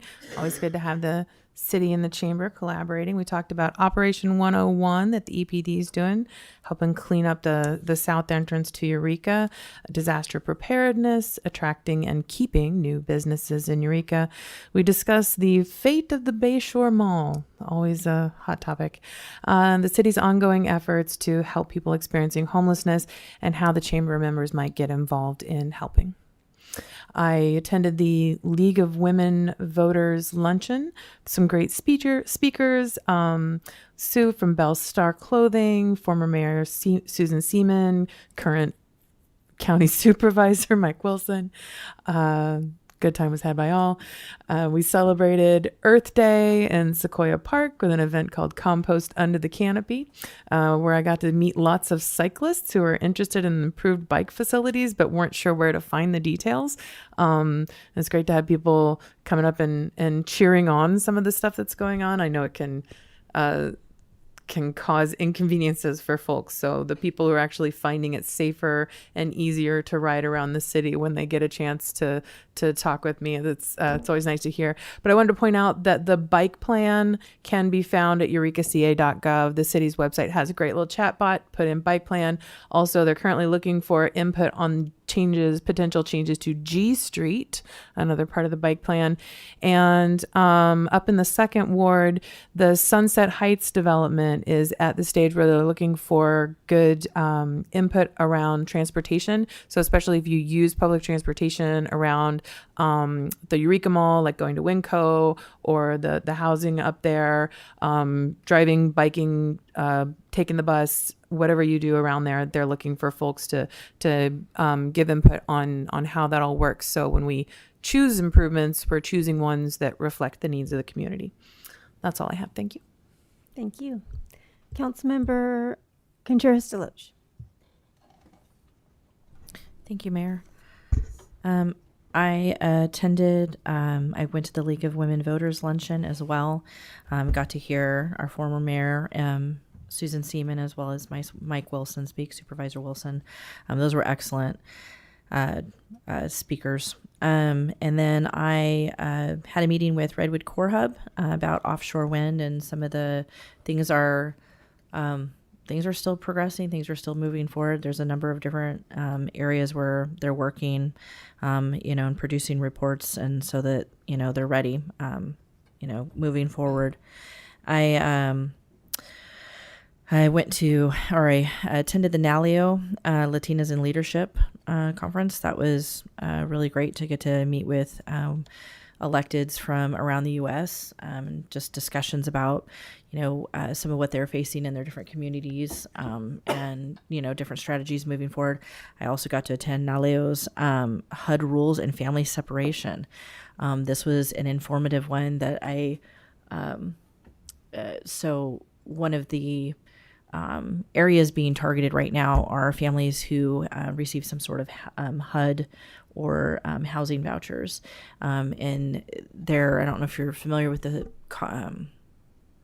mixed status as a term, but there are a lot of families, including in Humboldt County, where you have mixed status families, meaning that there are children who are citizens and there is a parent who is a citizen, but one of the parents may either be on a green card, they may be in some legally documented situation or not.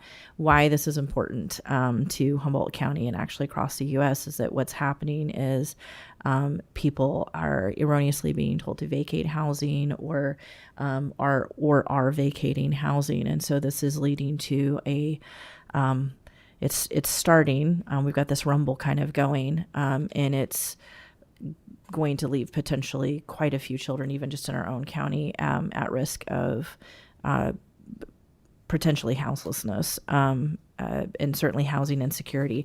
So this is just kind of another interesting thing that could impact our county. So I was learning about that and what everybody's trying to do to kind of educate their constituency and move forward, make sure that we're not letting a bunch of people lose their housing. Good stuff. Councilmember Bauer. Yeah, thank you. I've had a pretty challenging week trying to take care of some family stuff, but hopefully get the parents all better here. I did have a recent meeting with a group called Reclaim Our Power, and they're focused on trying to lower our electricity bills in a number of different ways. And I was even thinking of maybe at some point, having them come and talk about what they're doing to try and bring down costs for our citizens statewide. I also attended Cal Poly Athletics auction, where I spent way too much money supporting our sports teams from my alma mater. And yeah, I also wanted to mention June 3rd through 5th, the California Outdoor Economy Summit is coming to Eureka. It sounds like a really great event that is exploring resilient economic development. So we understand recreation is a big part of our community, and trying to improve that and generate financial benefits from that. So please check it out. I think it's just California Outdoor Economy Summit, and you'll go to the website and hope people will attend. Thanks. Thank you. All right, and I have just a few things. I too attended the League of Women Voters luncheon, and I was just so incredibly inspired by not only the speakers, but two of the people that were honored for their service. Betty Sinistraro, who is a local person in our community, 41 plus years of service to our community, married 71 years, just incredible. I mean, it was just so wonderful to even have a conversation with her. And then also Marilyn Tucker, who has done a lot of work in our community as well. So it's always kind of a neat thing to be able to honor people that are doing the work, because, it's important to pick up an oar in community. I attended the Clerk Noir Gala. And then it was spring break, and spring break for me was awesome. I went out with EPD on a all-day ride-along with Officer Tag in Old Town. Those guys don't even take a lunch. They are on the go all the time, doing incredible work in our community. I stayed out with them until 4 o'clock. The variety of work that they do and the incredible compassion that I witnessed when I was out there, it was just really a blessing. And we ended up... just for you that are out there that call me to complain about what's going on 3rd Street regularly, just know that on Tuesday is when Officer Tag gets back, and that's the day that it's clean. There are 3 days prior to that where there's, no one really down there to make sure that the cleanup is happening. So Tuesday's your day. Usually it'll be clean for a few days after that. So that's what's going on. You're still welcome to give me a call if you'd like to. I went to de-escalation training with Commander LaFrance, which was excellent. There was a great turnout there. I judged a competition for tobacco art for youth. I went to the HCOG meeting, had several interviews with for the town hall that we have coming up May 9th. I might have mentioned that earlier in Mayor's Reports, what's happening in our community. And then, and I got to go to Free Meal because it was spring break. And then yesterday was my birthday. And yesterday I got to spend my birthday at Eureka Rotary honoring Ken Stoddard, who is a local man. His wife was my first grade teacher, and he turns 100 today. And he gave an amazing speech. It was just, he's an incredible person, incredible life. And one of the things that he said that really spoke to me was that, he's lived a long time and he's had a great life. And his purpose has been community service. He's been engaged in community and being a part of. And that's something that I really appreciate. And it really shows resilience in the long term. So happy birthday, Ken Stoddard. You are definitely an incredible human. And yeah, awesome. So we'll give him a hand. He's not watching, but he's having a party tonight. Oh, and then lastly, I did go to Compost Under the Canopy. Thank you, Councilmember Moulton, for putting that. Is this the third year? That's our fourth one. Fourth one. It's beautiful. If you get the opportunity to go next year, I encourage you to do so. That moves us, I'm done. That moves us to the consent calendar. All matters listed under this category are considered to be routine by the City Council and will be enacted by one motion. Pursuant to City Council Resolution 2011-22, if a member of the public would like an item on the consent calendar pulled and discussed separately, the request shall be made to a council member prior to the meeting. Unless a specific request is made by a council member, the consent calendar will not be read. There will be no separate discussion of these items. And I haven't heard of anything being pulled. So if I could get a motion to accept the consent calendar. Mayor, I'll move to approve the consent calendar as written. Second. Great. If there's no further discussion, please vote.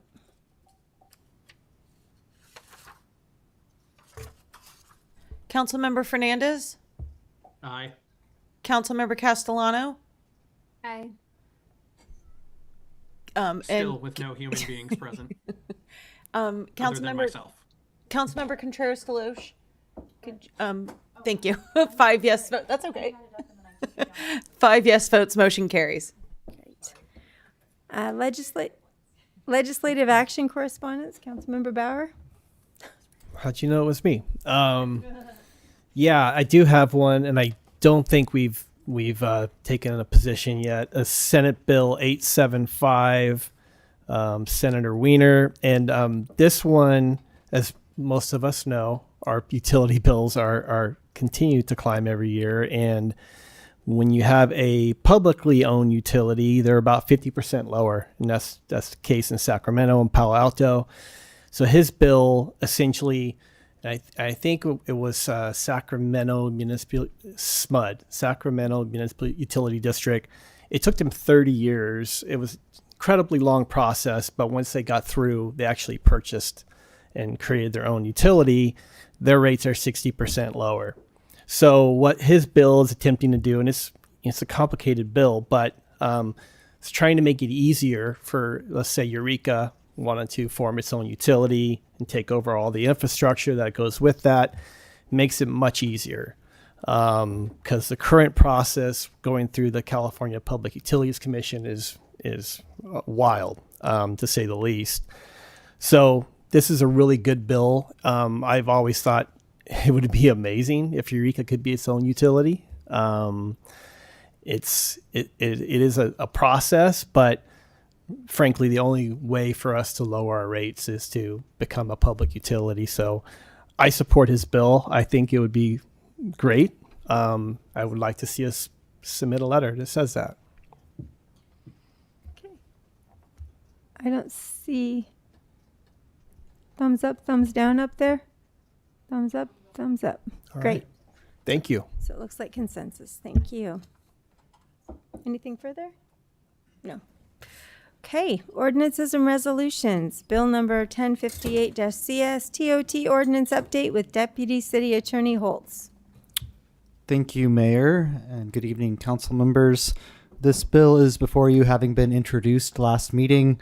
It's the TOT ordinance update. We are streamlining some of the provisions for enforcing the TOT ordinance and removing some of the old language that was no longer in use. Great. Any questions? No. Seeing none, we'll open this item up for public comment. Is anyone from the public here in chambers like to comment on this item? Seeing none, we'll bring it to Zoom. I see no one on Zoom. We'll close the public comment and bring it back to council for a motion and a second. And discussion. Councilmember Bauer. Yeah, let's see here.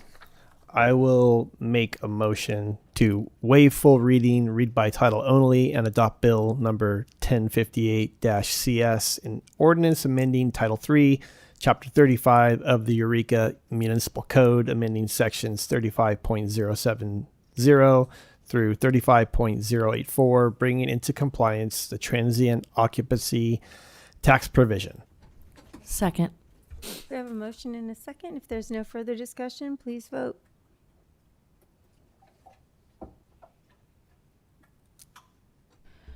Councilmember Fernandez, Aye.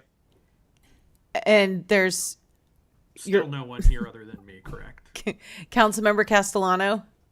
Aye. 5 yes votes, motion carries. Thank you. Bill number 1059-CS, Animal Ordinance Update with Deputy City Attorney Holtz. Thank you. Similarly, last meeting we introduced this ordinance. It's an update to the animal ordinance. We had some questions about what it did and some of the changes. It reflects the reality that these are enforced on people experiencing homelessness and makes that more clear and applicable. And it also incorporates our new hearing procedures ordinance. Any questions? Seeing none, we'll open this item up for public comment. Is there anyone in chambers who'd like to comment on this item? Seeing no one, we'll bring it to Zoom. Do you have anybody on Zoom? I see no one on Zoom. Great, so we'll bring it back to council for a motion, second, and discussion. Councilmember Contreras-Deloche. I'll make a motion to waive full reading, read by title only, and adopt bill number 1059-CS, an ordinance amending Title 9, Chapter 91, Sections 91.101 through 91.1105, and adding Sections 91.206 and 91.1106 of the Eureka Municipal Code to update animal regulations, incorporate uniform administrative hearing procedures, and regulate the presence of dogs and other domestic animals at designated city-sponsored events. Second. We have a motion and a second. Please vote. Councilmember Fernandez. Aye. Still with no other human beings. Thank you. Councilmember Castellano. Aye. 5 yes votes, motion carries. Thank you. And though it is a few minutes early, the next two items are kind of meaty. So what we're going to do is take our break a little early. We'll see you in 6 or 7 minutes.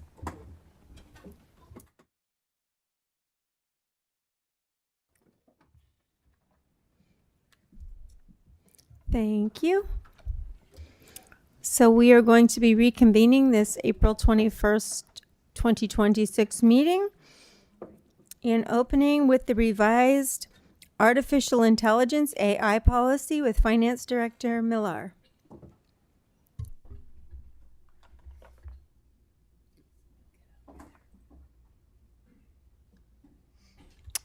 Good evening.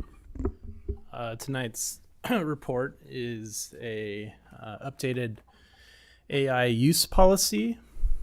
To begin, we'll look at the background. Policy 1.14 was introduced to council on March 17th. City Council adopted policy 1.14, but an ad hoc committee was formed to address some concerns. The ad hoc committee included council members Moulton and Councilmember Castellano, as well as staff from most city departments.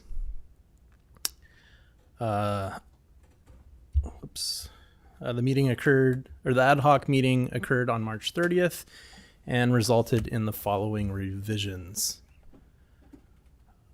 The definitions of artificial intelligence, limited memory AI, generative AI, and agentic AI were updated. The roles and responsibilities section was updated to acknowledge responsibilities regarding the accuracy of AI-assisted work. Language was added in the limited use section to disallow agentic AI use without prior approval. A section titled Authorization and Training was added to restrict AI use to specific positions as determined by the department director and to provide AI training when appropriate. The Appendix A, AI Do's and Don'ts, was updated to include instructions on AI use disclosures, and an additional point was added to warn staff about the potential psychological impacts of AI use. With that, are there any questions about the revised AI policy? Are there any questions? Councilmember Bauer. Yeah, thank you. Under, let's see here, what page is this? I think it's page 3, department directors, and it says, and it was added, or designee. I was curious who decides who the designee is. The department director typically can delegate certain duties or the ability to authorize or approve items to the, typically it's the deputy or it might be a higher level manager, but that's pretty standard. We do it a lot with finance approvals around payment requests. Okay. I used to know if the city manager was involved or the department directors are, I'm fine with it. I was just curious. Thanks. Okay, and I just did want to clarify that this particular topic tonight is about employee use of AI, not whether we agree with it or disagree with it or what we personally think about it. Councilmember Fernandez. Yes, thank you. I'm curious where we started in terms of who did we look to, or did we develop this originally ourselves? Have we looked? Who is it we used as a template potentially? This policy was developed mostly from using an example from the County of Sonoma. Some of the definitions we took from CIRA, our insurance provider, but most of it did come from the County of Sonoma, and then city staff or Eureka city staff added additional language to the policy and removed some of the language from the original County of Sonoma example. Okay. And then looking at item 6, transparency. I do like what's outlined here. In looking at item 1, original content, even item 3 there, research and analysis, including AI summaries, where I'm stuck trying to figure out how we would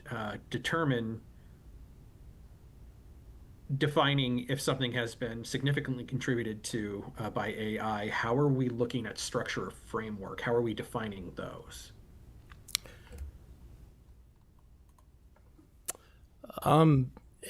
There's no perfect, there's a lot of discretion there.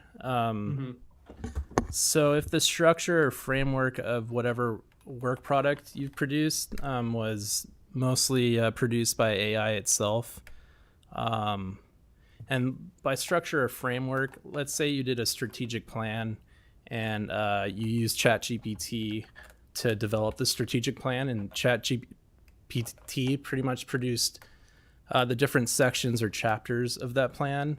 That in itself is a pretty significant contribution. So despite the fact that it might not be providing the details of each section, it did dictate essentially what you would be focused on. And I think that is relatively easy to identify or to At least from if you're having your department director review your work, I think it would be one of the starting points about how you determine what the structure or the framework of whatever work product, where it came from and why you decided to include those elements. And Okay, thank you. That does help define that a bit better for me. Just because I'm thinking, how does this differ from tone and style? But it sounds like if there's a significant contribution in terms of, again, how you're ordering things, or even the chapters, as you put it, that might illustrate how you yourself are contributing then to the work if you're having AI do that. Am I correct in understanding that? That is correct, yes. Okay. Could we add something to that effect then in there to provide that, just like we did with research and analysis, including AI summaries, if we could somehow flesh out structure and framework? Sure. Okay. Thank you. Councilmember Moulton? Hi there. Thank you, Mayor, and thank you, Director Millar, and everyone who attended the ad hoc committee. It's very informative. You know, mostly folks want to use AI, it turns out, to translate between nerd and normal human. But I am missing a few pieces in here. And you can point it out maybe if I'm just missing it. I'm not seeing it. One of the things we discussed was restricting use to or preventing employees from using AI to perform tasks outside their scope of capabilities. So if you can't do it, you don't know how to do it, you cannot determine if it is correct or not, you shouldn't be using AI to do it. And that was something that was a significant part of the conversation. Is that reflected in here somewhere? Am I missing it? I cannot point to a section in the current or the revised policy that would control or that would add that point. So that can be added.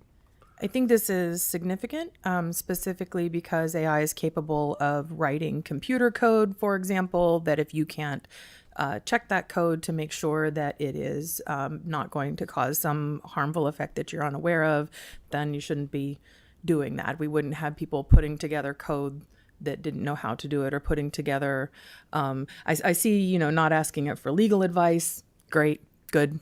But I think just the basic principle of not having AI do work that you are not yourself or someone in your department is not capable of checking. So that was,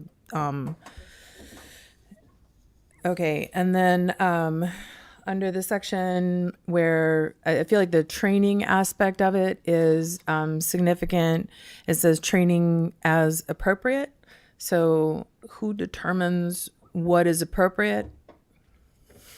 Or I think we need to flesh out a little bit more. If we're going to require training, we need to flesh out a little bit more, like when training and where training comes from.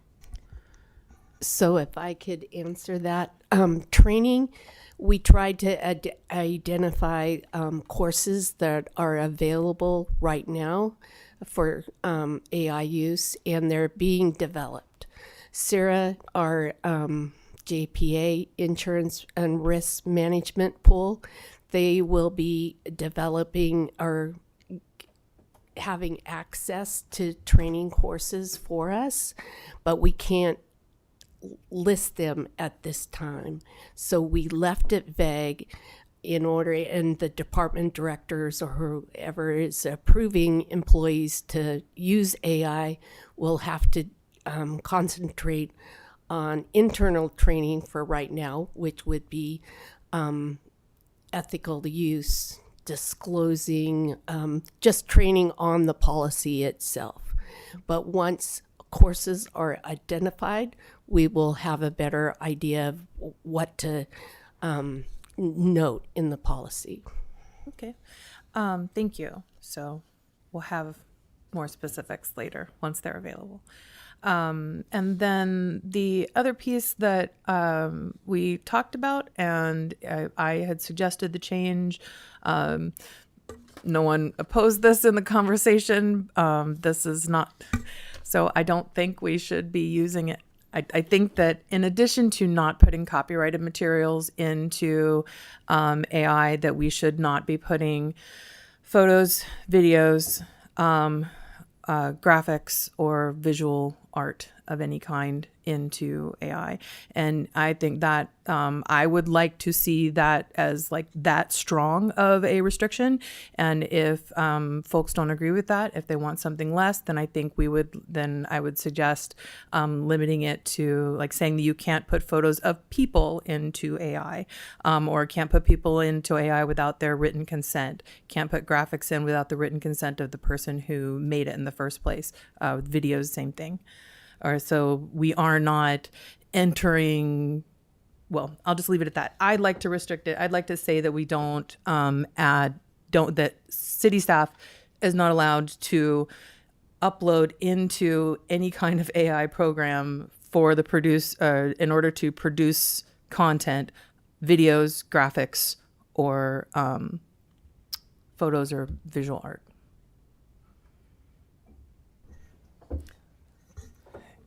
Yeah. Yeah, thank you. I don't know if I generally or I don't think I agree with that. I mean, I think maybe Director Millar, maybe you can answer the question about, I mean, you take a photo and you enhance it. You enhance the color, you make it look better, for a brochure or something we're doing. I mean, AI can do that. And I'm not certain that bothers me, in essence. I get with changing, adding people to photos and things like that. I'm not super excited about that. But I think AI, for making a photo nicer, I don't think that's a problem for my personal opinion. Just to give an example, and I don't want to throw City Clerk Powell under the bus, but we were looking at something to put onto social media, and there was a picture that we had in our stock photos of Carson, and utilized AI to add a camera in the picture to make it seem like a movie scene type of thing. So that, just full disclosure, that has been done. It was done for our film permit web page. So. Oh, Leslie. Oh, Councilmember Castellano. Thank you. Thank you. I would support one for the training.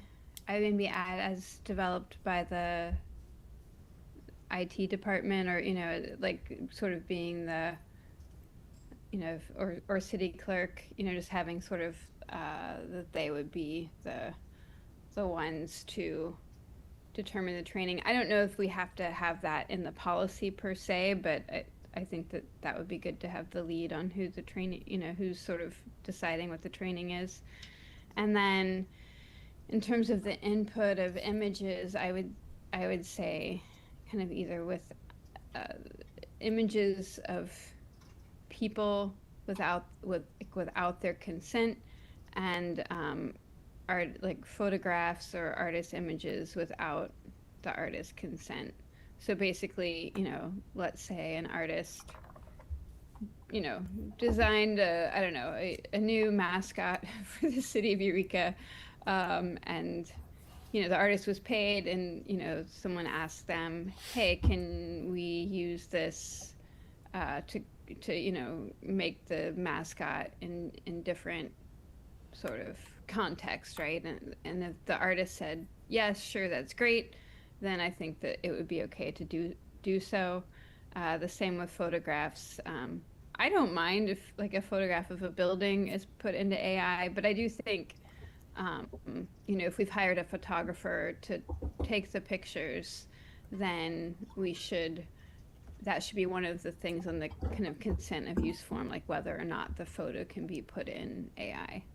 And generally speaking, I don't think we should put like constituents, residents' pictures in AI without their consent.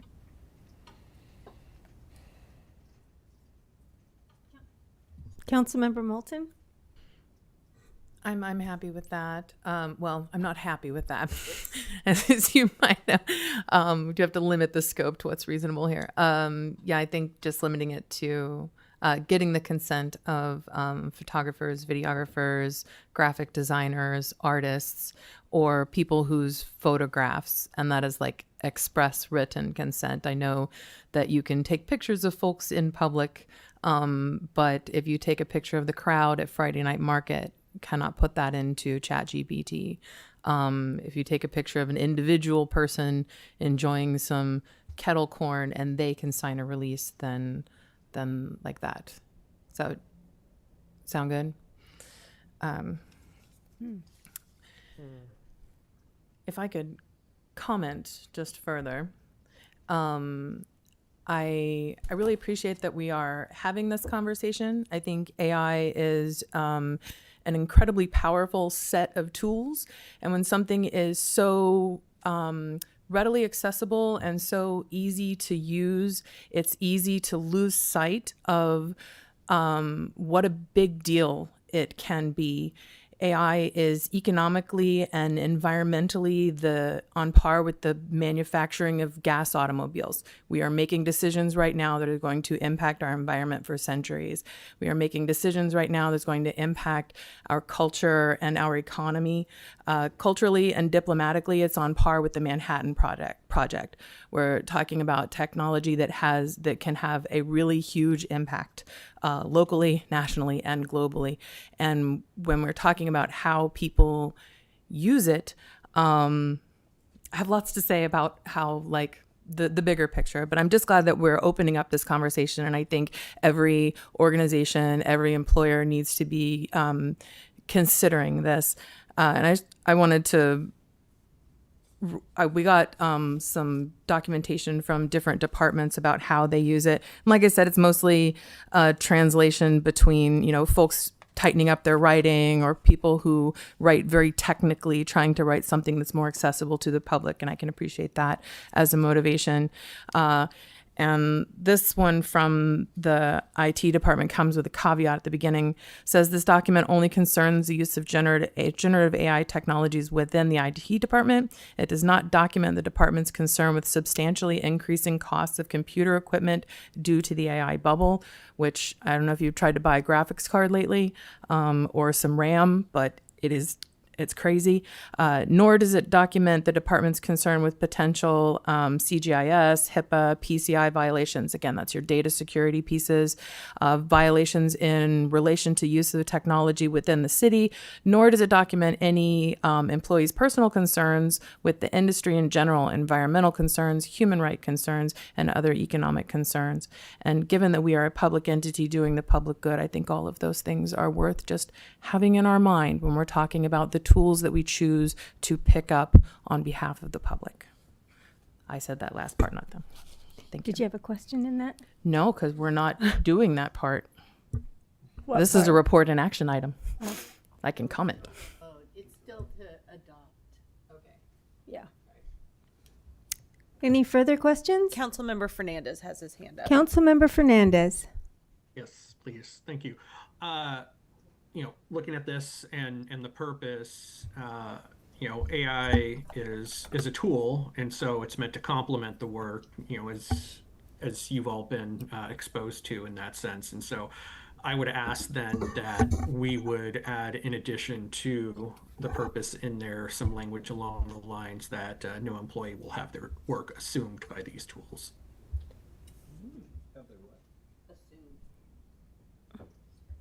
Assumed. Subsumed, would that be a better word to use then?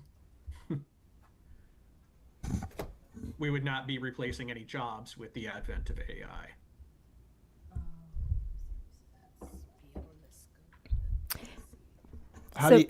I'm sorry. Is that that's a question that I hear that as a question. I'm asking that if we could add that to this I policy see, as okay. we are discussing it. Yeah. But how do you track that? How do we? I agree with you. I'm just wondering how we. How do you prevent that? It just that's the problem with AI. It's going to eliminate a massive amount of jobs. I agree with you, but I just don't know how we do that. I would say that a lot of that is, and I'm just learning this through this ad hoc committee and other things. I don't want to speak, and I think that Director Millar could speak more to there's restrictive uses for the agentic, what is it called? Which is that platform that is more intuitive and does people set it up and have it respond in your tone to emails, those type of things. I think that is prohibited, correct? So I'm hoping that may address that concern. Councilmember Moulton. Well, the way it's written right now, if so, for example, the city has graphic designer, at least one graphic designer on staff. But if every department can generate graphics on their own, if every department can generate photographs or videos on their own, then those are not necessarily like positions at the city, but that might be, somebody whose job is diminished or changed, or an independent contractor who is not hired. If we have technology that's reading license plates in Old Town to time how long they've been parking, and it, takes 2 people to do it, and now it takes 1, that's a bad example because we have 1 person who does that. But, say their job gets more efficient and they might have had to hire somebody else. So how do you draw that line? Are we going to say that we have to have people doing positions that could be automated, because that seems kind of anti-tech, anti-automation. So I don't want to interrupt, but that is a big problem from a bargaining standpoint, and I can have our director up here to speak to that. That's an issue that goes well beyond AI. We can't go out and get temps to replace things. It's a bargaining. Director Folger, you want to come up and speak to that, please?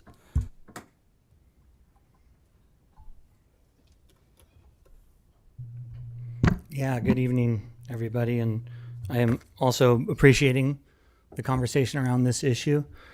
I can speak directly to the bargaining aspect of this. It's no different than us creating positions that have impact on other people's existing positions. We're required to meet and confer and bargain over the implementation of a new classification that might do what you're suggesting. Just like in crafting a policy such as this, and a lot of the concerns that I'm hearing is that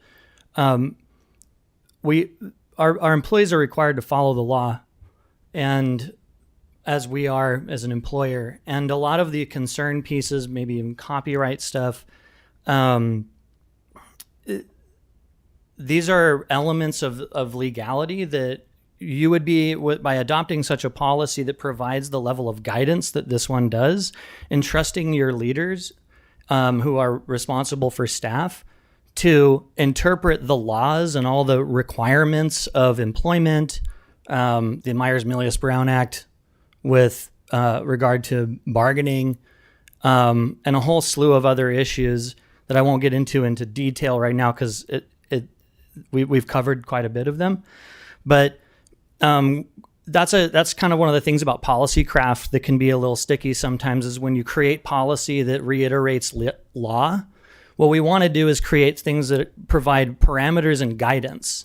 And especially with something that's new like this is a developing technology, and it's a tool that is embedded in so many things that people are already using.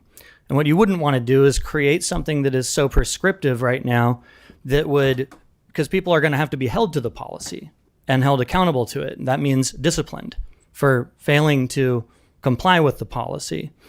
What you would do is, I think, as this is written and has been improved over the course of discussion, and will continue to improve over the course of time as this technology becomes more utilized and understood and trainings available, best practices, and then you rely kind of on the responsible parties within your staff. That would be the directors, the IT department, legal department, to ensure that people are following the law and going within the parameters and guidance described in this policy. And I think that this policy kind of does that. It's a tricky thing to do right now because there's a lot going on with AI. But it certainly, to me, provides a level of accountability and guidance for staff to look to and to ask questions about, engage with their bosses on, knowing that they have a responsibility and they can be held accountable to the expectations that are being discussed in this room. We don't want to take away opportunities for people to create art and be paid for that. We don't want to, again, I'm not going to go into all of the things that have been discussed here, but my point being that specific to bargaining, yes, we would have to engage with our unions before we implemented something that was likely to take away someone's existing position. And likewise, many other regulations and laws and things that exist that are at issue here as it relates to AI. This policy is not going to be able to go into all that kind of detail, nor would we want it to. But pillars of guidance and expectations being established is, I think, the appropriate measure to take now. And I do think that it does that. And I think that it will continue to be improved upon as these discussions develop over time. Thank you. Councilmember Moulton. Thank you for that perspective, Director Folger.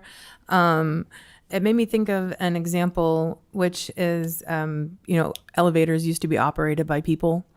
And then they invented a technology that allowed people, the passengers themselves, to push a button and it would automatically stop at the floor rather than somebody having to drive it there and then stop it. But did you know that they kept elevator operators around for many years? At first as an employment consideration, but mostly because of safety concerns.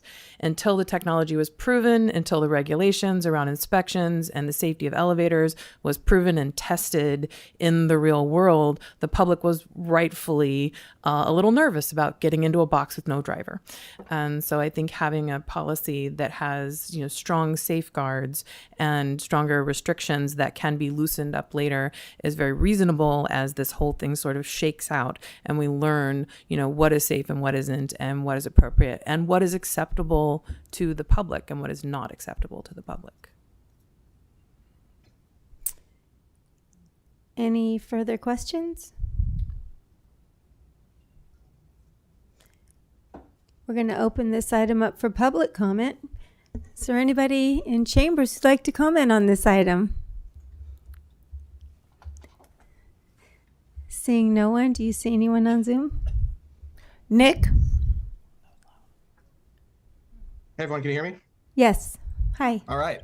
Hey, this is Nick again. I'm a computer programmer by trade and a former director of technology. So I wanted to comment on the AI policy you're working on since this is my area of expertise.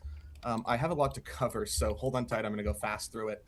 To begin with, I really like this policy and the concept, especially the changes in the current draft. My main concern with the original policy was clarity around the AI usage indication and disclosure requirements. And I'm happy to see that was expanded. But I agree with Councilmember Fernandez that this could still be stronger. I think a strong policy would require, honestly, 100% transparency. If you're using AI for spell check, why not indicate that? There's no dispute that way, no uncertainty on when it needs indication. AI touches it, AI is indicated. That would also avoid pressure on staff to downplay AI usage to avoid needing indication. And it would also ensure that the city's records have a very clear picture of the full scope of AI usage, rather than some of it getting swept under the rug, which will be really important to evaluate performance, AI usage, and budget going forward, in my opinion. It might even be smart to require something like a prompt disclosure, where the prompts used to generate the AI content need to be included in a section at the bottom of the work. That would be something like absolute transparency. I'm doing air quotes. And so I think there's room to calibrate within that spectrum. Another thing I'm worried about is the definition of AI as written. I know this is something we could argue all day, and it already was changed, but I'm afraid that the current definition is overly broad. As it written, it might include something like the computer inside a car or like code inside a video game. I think it also misses an emerging field, which is biocomputing, where something like a biological AI might be developed without clear human engineering or machinery. We see this with the things like brain cells being used to develop computers. And I think that's an especially scary front of AI that the law should be preempting. I think that the technical definition of AI could be expanded to include any potential system as long as the outcomes produced by AI are defined clearly. I think the definition of Gen AI right now is basically perfect. I also wanted to touch on what Councilmember Moulton brought up in the last discussion regarding environmental issues. This is a real concern, and while, yeah, the cat is out of the bag for the most part, I think it would be nice to at least put some acknowledgement of that issue in the policy. One thing that's easy to do with AI is pick up a highly intensive AI tool for something simple like formatting a document. This problem is amplified by the AI industry, who really want you using their latest toys. So I think it might be smart to put some language in the policy encouraging staff to match their task to the AI tool they're using, and then try to use the AI as little as possible to accomplish that task, which would help minimize the environmental impact. I'm also happy to see that Council Member Moulton's suggestions regarding the language around AI learning like a human and replacing human intelligence were followed, because she's totally right. Under the hood, AI is basically an algorithm doing algebra on a database, so very different from how the human brain works. All AI systems at the moment work that same way, not just large language models like ChatGPT, but even video and image systems like OpenAI's Sora. Oh, speaking of, I think it would be really smart to outright block city employees from generating AI videos or images entirely. Video and image systems are built as entertainment products, and they're not very good with productivity. They're both the most environmentally disruptive and the most costly to use, and they're a huge liability as they can output sensitive or illegal content by mistake. Video and image systems are also trained on huge volumes of illicit and adult imagery. This is a Thank you, lesser Nick. known fact. Thank you, Thank Nick. Appreciate you. Okay. Do you see anyone else on Zoom? I see no one else. Okay. So we will bring it back to council. I don't see a motion. Is this just? Gotcha. So we'll have a motion in a second, and then we'll have further discussion. I'll move. I'll move to adopt the policy as rewritten. Second. Great. I do have one comment. You may do that. Thank you. You're welcome. To the answer of disclosure, we did have a conversation about this during the ad hoc committee, and we talked about spell check and how many different programs have AI, or they call it AI when it's not necessarily, and disclosing everything, and then possibly what we would end up with is something that's just in the standard signature. And in that case, the conversation in that room came around to ubiquity equals invisibility. If we say there's AI in everything, then what's the point of the disclosure in the first place?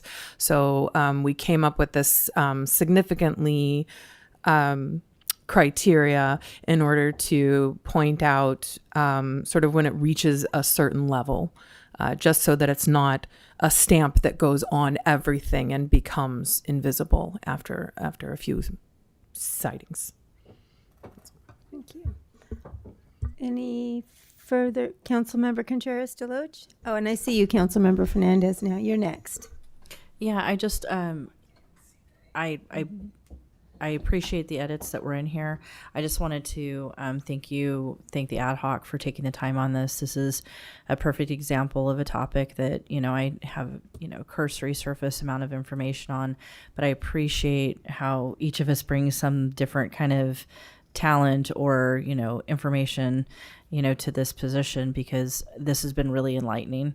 I definitely, reading through this, I thought this is better written, it's better defined, but as the discussions continued on, and I feel like I also need to thank Nick, who's kind of been a sixth council member tonight with some of those comments I actually think was really helpful. So, and again, and kind of educating us on the topic.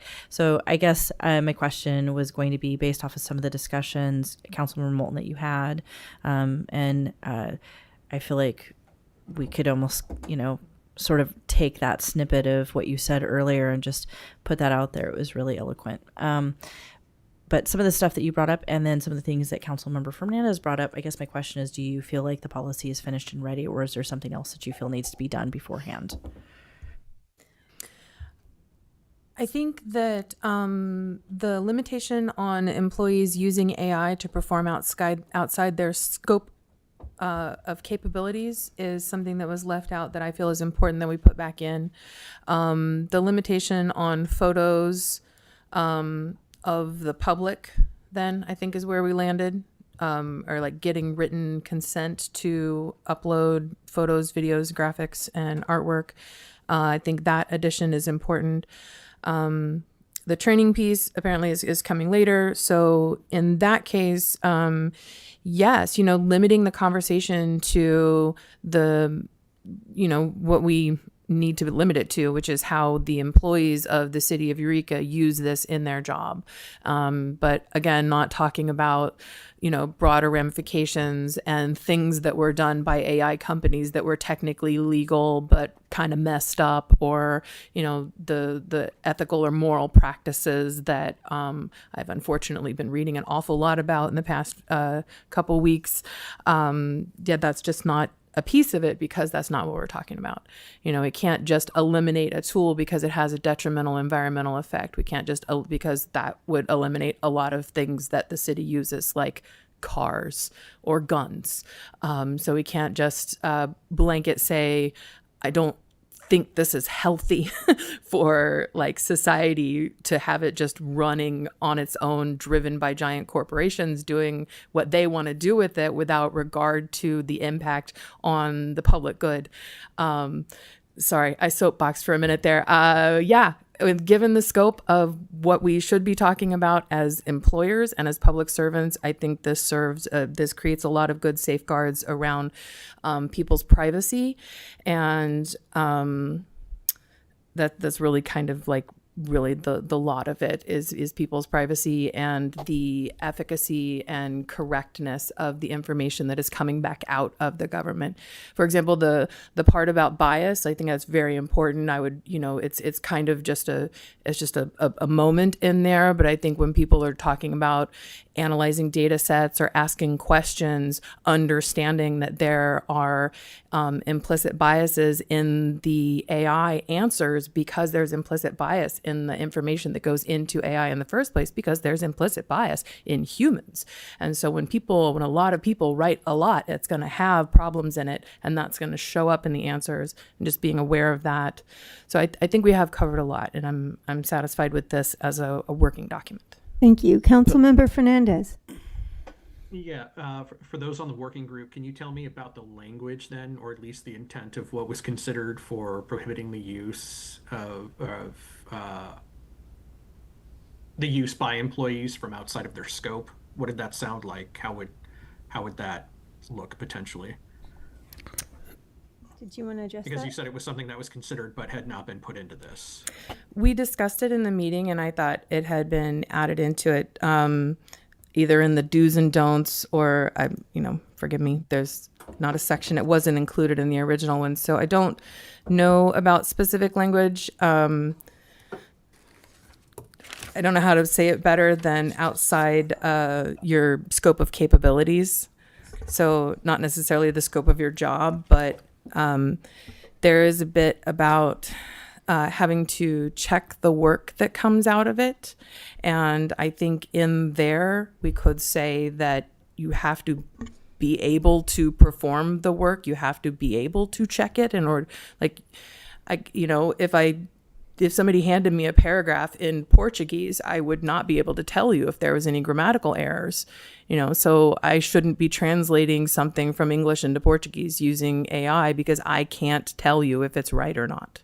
Thank you. Director Millar and City Clerk Pam Powell have also had their hands up, and so I'll defer back to you in a moment.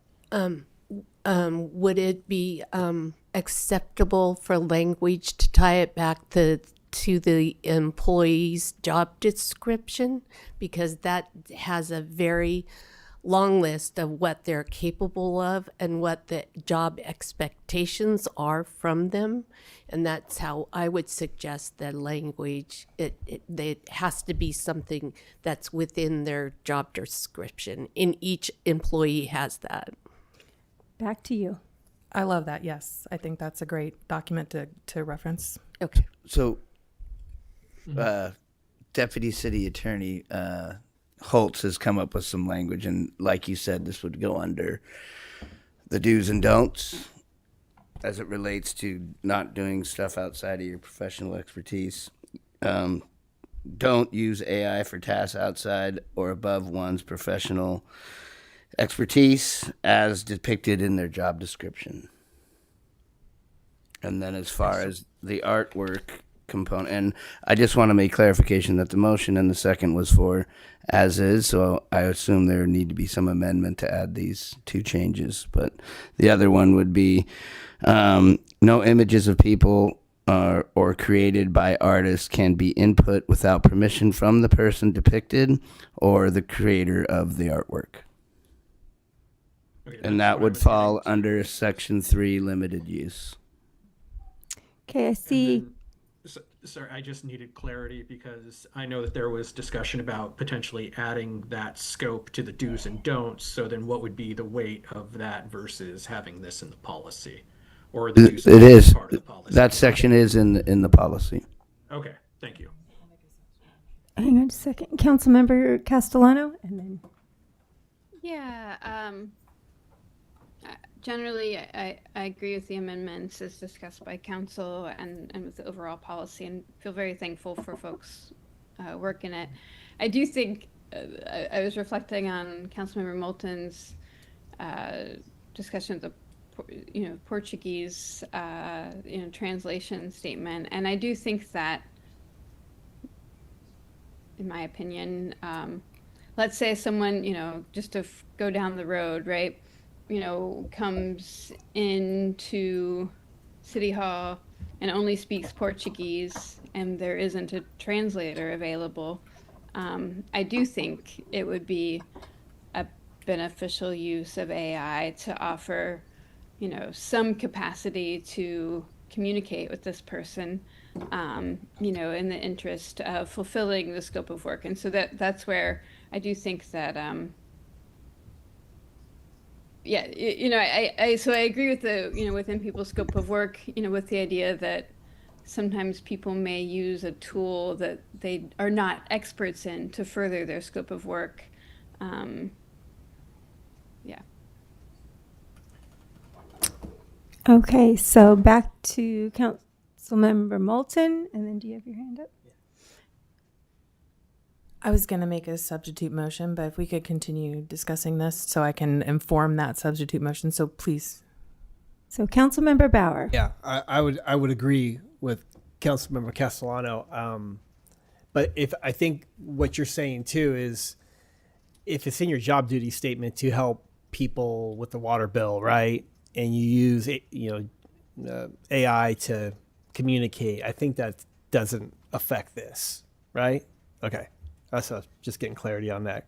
Thanks. Councilmember Moulton. Yeah, so somebody whose job is to help somebody with their water bill and they need to, figure something out very quickly. There's not a translator on board, like that's inside their scope. But now there's an entire web page that is dedicated to a specific community that speaks a language other than English, using software with unproven results to translate that as opposed to using a human translator. That's where I would draw the line, because you're talking about that wouldn't be so.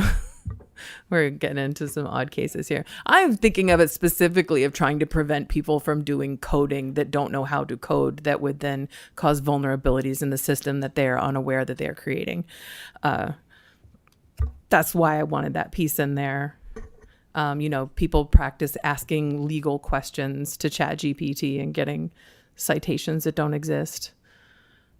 Medical advice. Like these are. Did you want to? Okay, I will make a friendly. Not a friendly amendment. I will make a substitute motion to approve the policies with the amendments that we have discussed as reflected by City Manager Slattery. And I'll second. We have a motion and a second. Is there any further discussion? Just one thing. It's not very long. Councilmember Bauer. Yeah, sorry to belabor Take this. as long as you need. No, I think from the discussion we've had and just the general state of artificial intelligence, how rapid it's developing, that this should be revisited. I want to say a year, but when you listen to how fast this we're approaching, artificial general intelligence, right? Like AGI, like is it 6 months?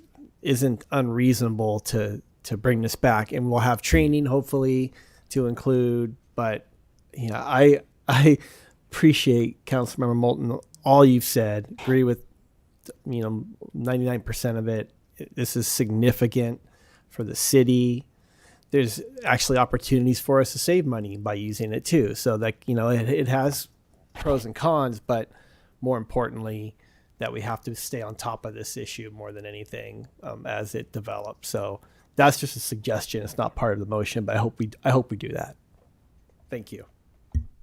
Okay, so we have a motion and a second. If there's no further discussion, seeing none, please vote. Councilmember Fernandez, Aye. And With our- no other people present. Councilmember Castellano. Aye. 5 yes votes, motion carries. Great.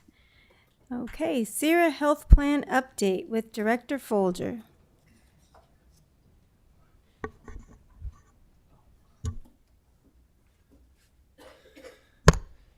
Good evening again, Mayor and Council.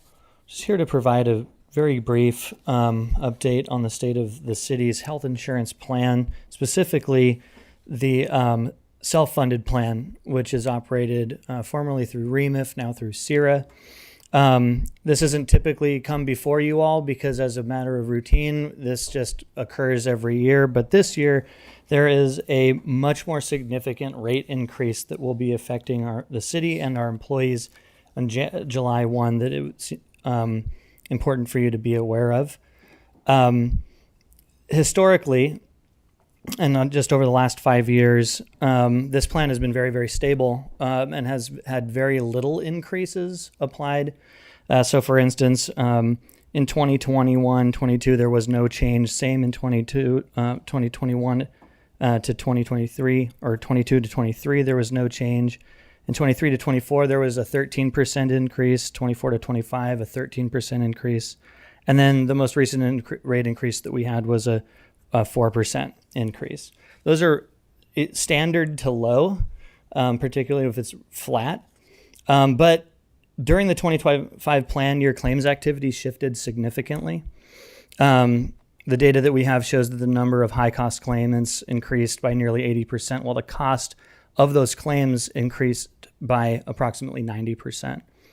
At the same time, our medical claims increased by 42, pharmacy costs increased by 36, and these changes reflect increases in both the frequency and severity of claims, meaning that more individuals are utilizing care and the cost of that care has also increased. So as a result, during that plan year, the overall cost of the medical program went beyond what was funded. Luckily, there was reserves to account for it. But for the upcoming plan year, in order to account for the change in that market and its use, the plan is going to increase by 39% as an aggregate, with some plan designs experiencing lower increases than that.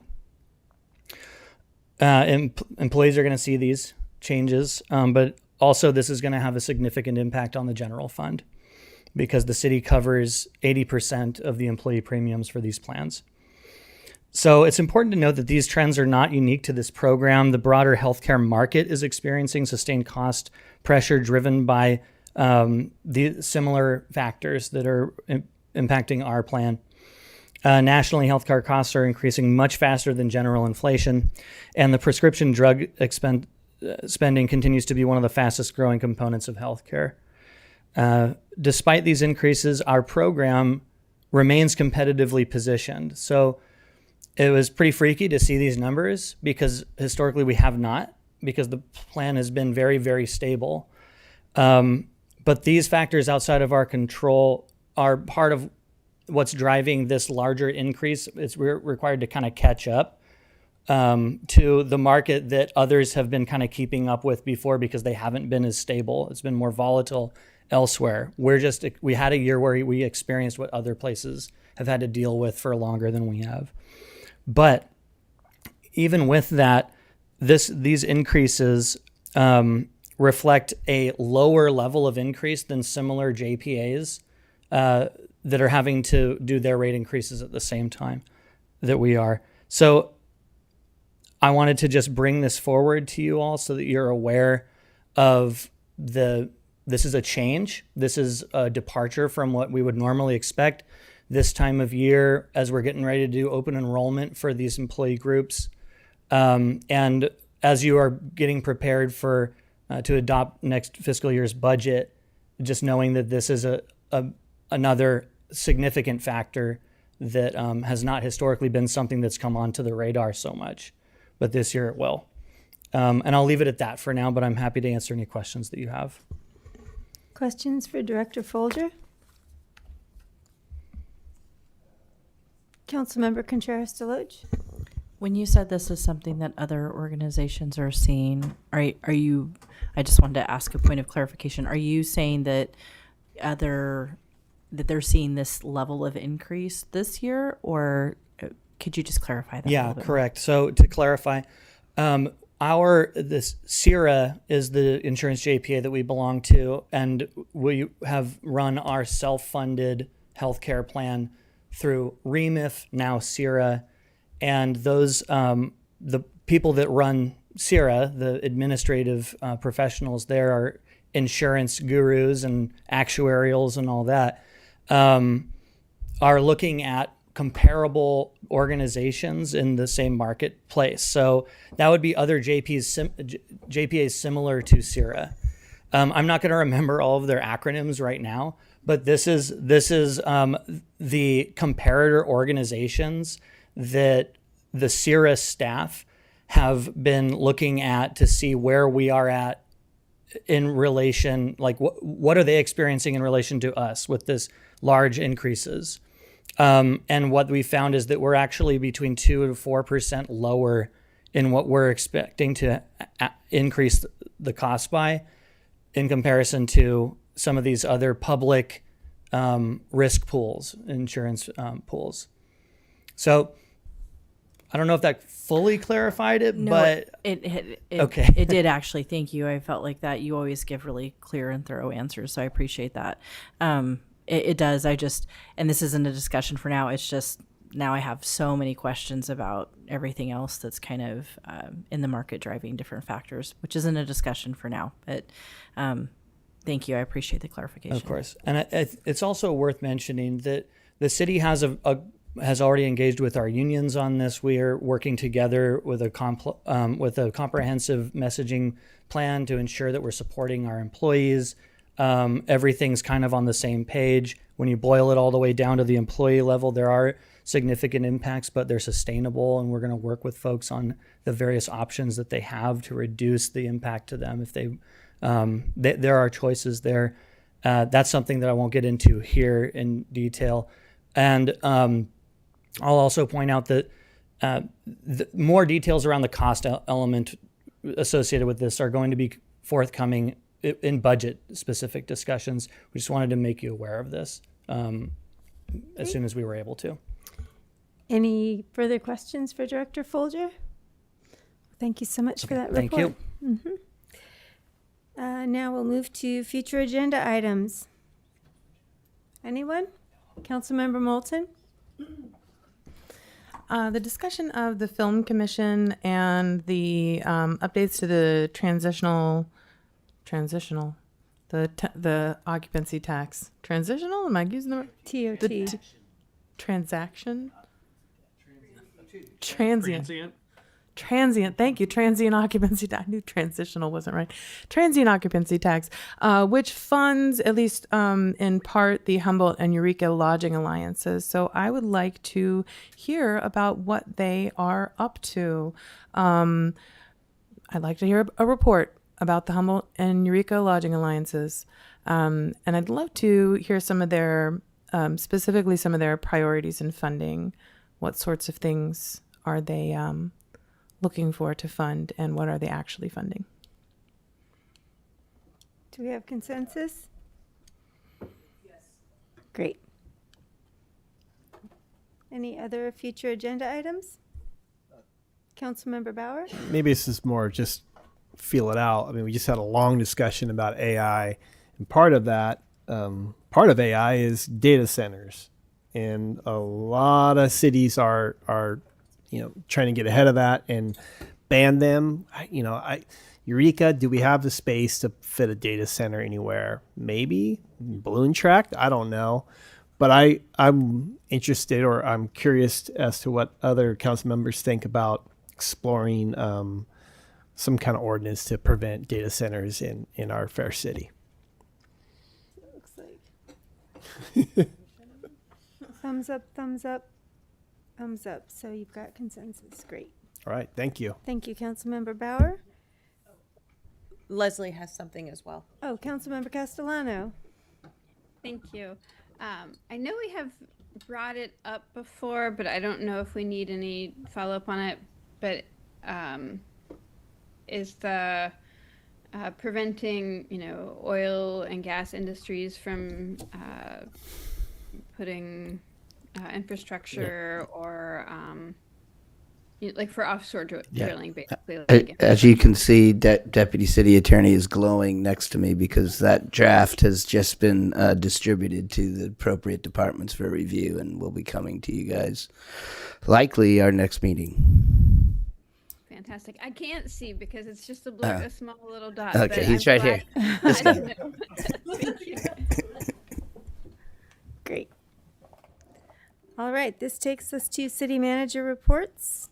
City Manager Slattery. Thank you, Mayor, and good evening, Mayor and Council. Tonight we have a report from our managing mental health condition, Jacob Rosen, about our CARE program and some data from 2025 and some good news about our long, drawn-out negotiations with the county.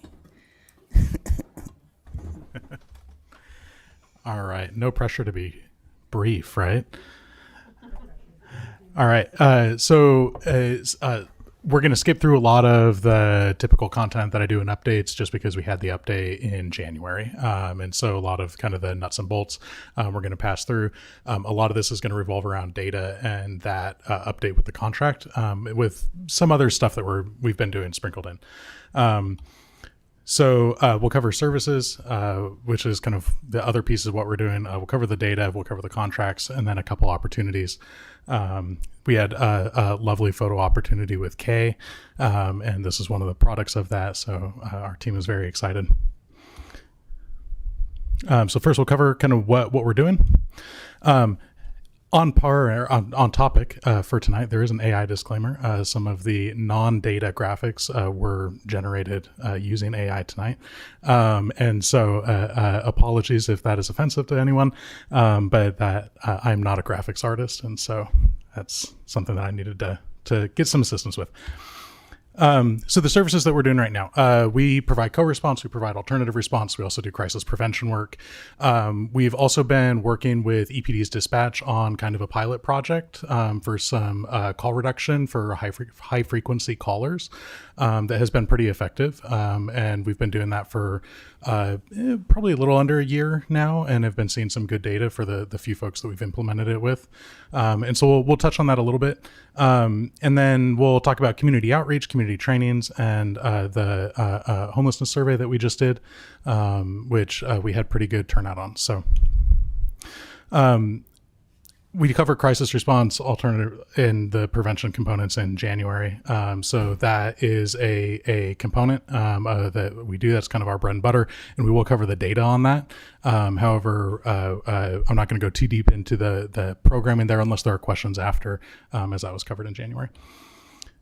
So the dispatch pilot, something that all dispatch call centers deal with, whether it's 911 or 988 or any sort of warm line, is very frequent calls from the same folks who don't really have something that is solvable in that moment. And for a warm line, that's fine because they're there to talk to folks, right?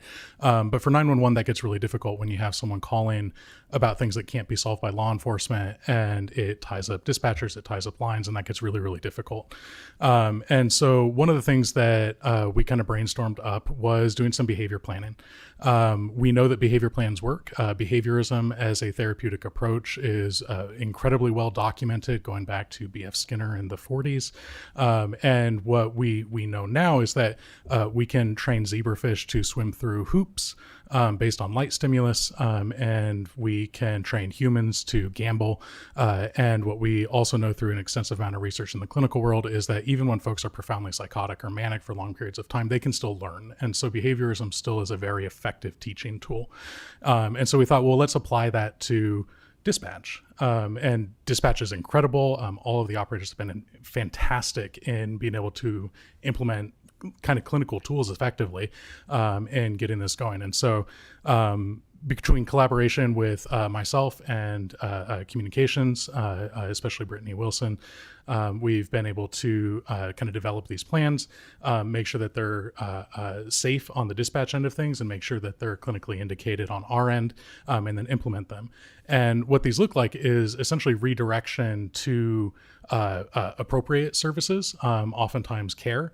And this has been very effective in decreasing calls for service for those individuals who are chronically calling, even to the point where many of them stop within 2 to 3 months, which has been fantastic. And so that's one of the things that we've been working on. As we continue to get more clients that go through that, we are going to collect the data, and then we'll be able to present on that at a later date. It's also something that's innovative that we may look at doing a CIT presentation on at their conference at some point.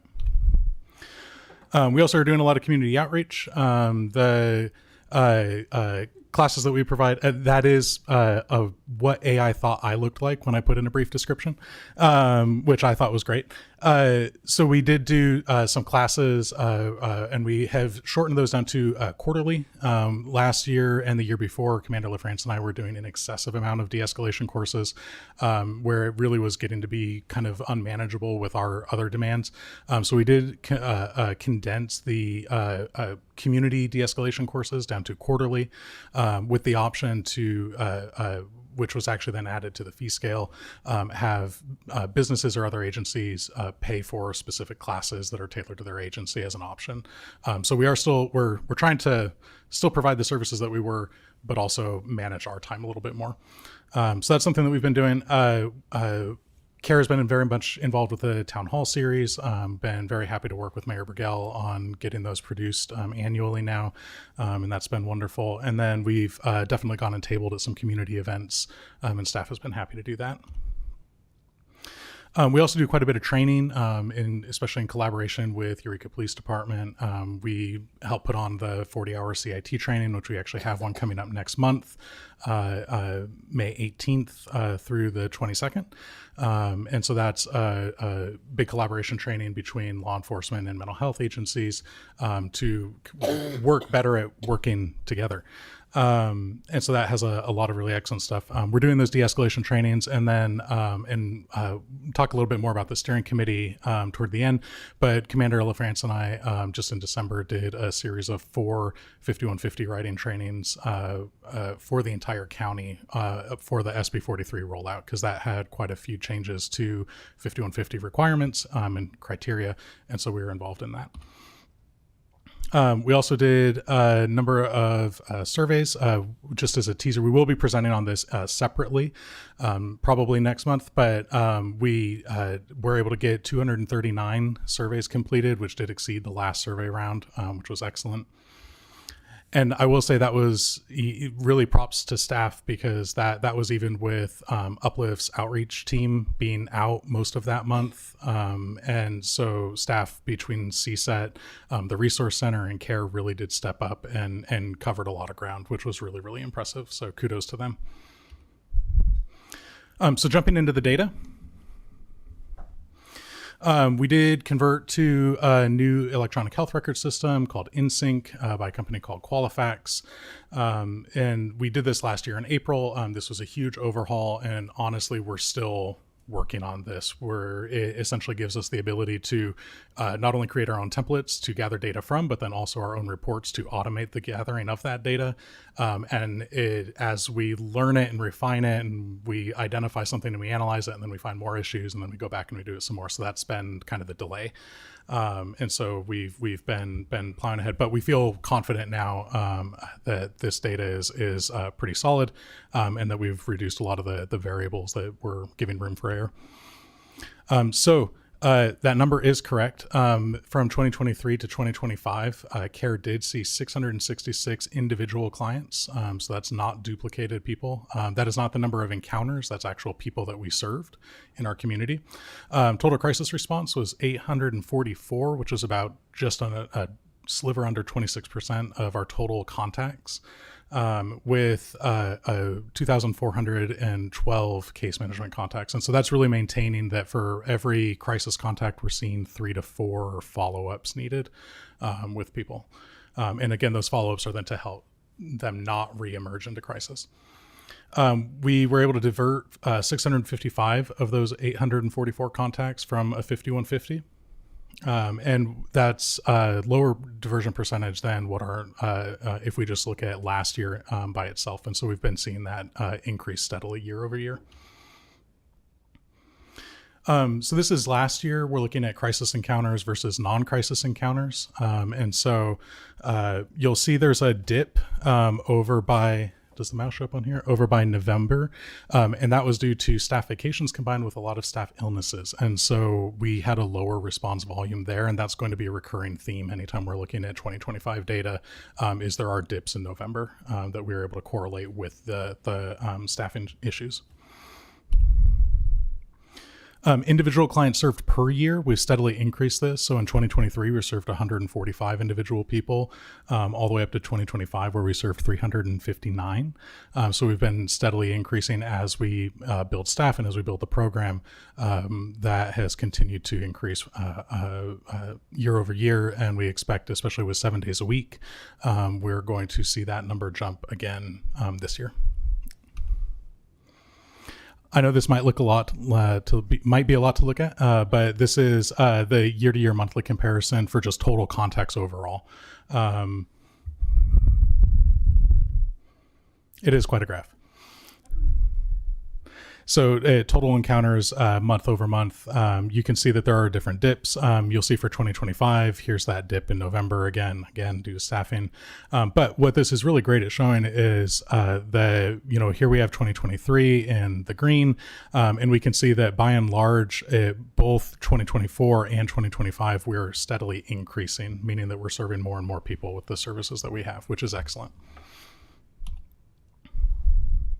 These are our crisis contacts. So this is that same graph as before, but just the crisis contacts. So just when folks are having some sort of a contact that's requiring like an urgent intervention. And then this is the same, but for case management. And so as you can see, the case management's actually holding relatively steady. There's more overlap when we just look at case management than when we look at crisis response. And so we're seeing year over year increases in crisis capacity while the case management component is staying relatively stable.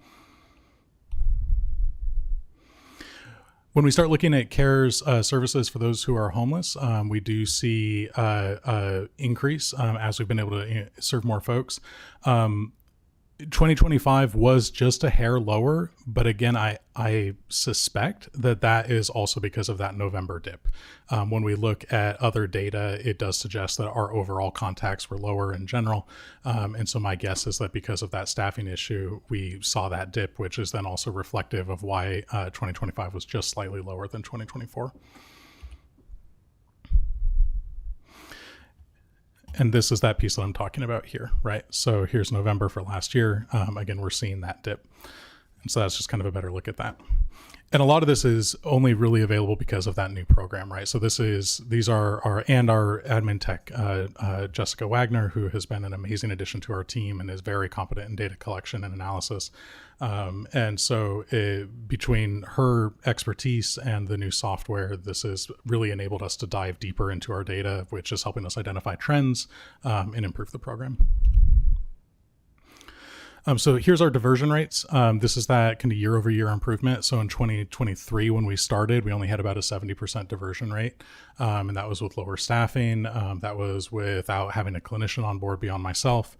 And so as we have increased staffing and increased level of expertise and training, we've been able to divert more and more and more. I do expect this to continue increasing. This is less, this is, I think, interesting if you're looking at trends, but more along the lines of, again, being able to display the capacity of the new system. And so because of the investment that we made in overhauling that, which took much of last year and a lot of time and energy, this is kind of the capacity we're then able to look at trends with. And so this is the quarter to quarter, year over year diversion rate.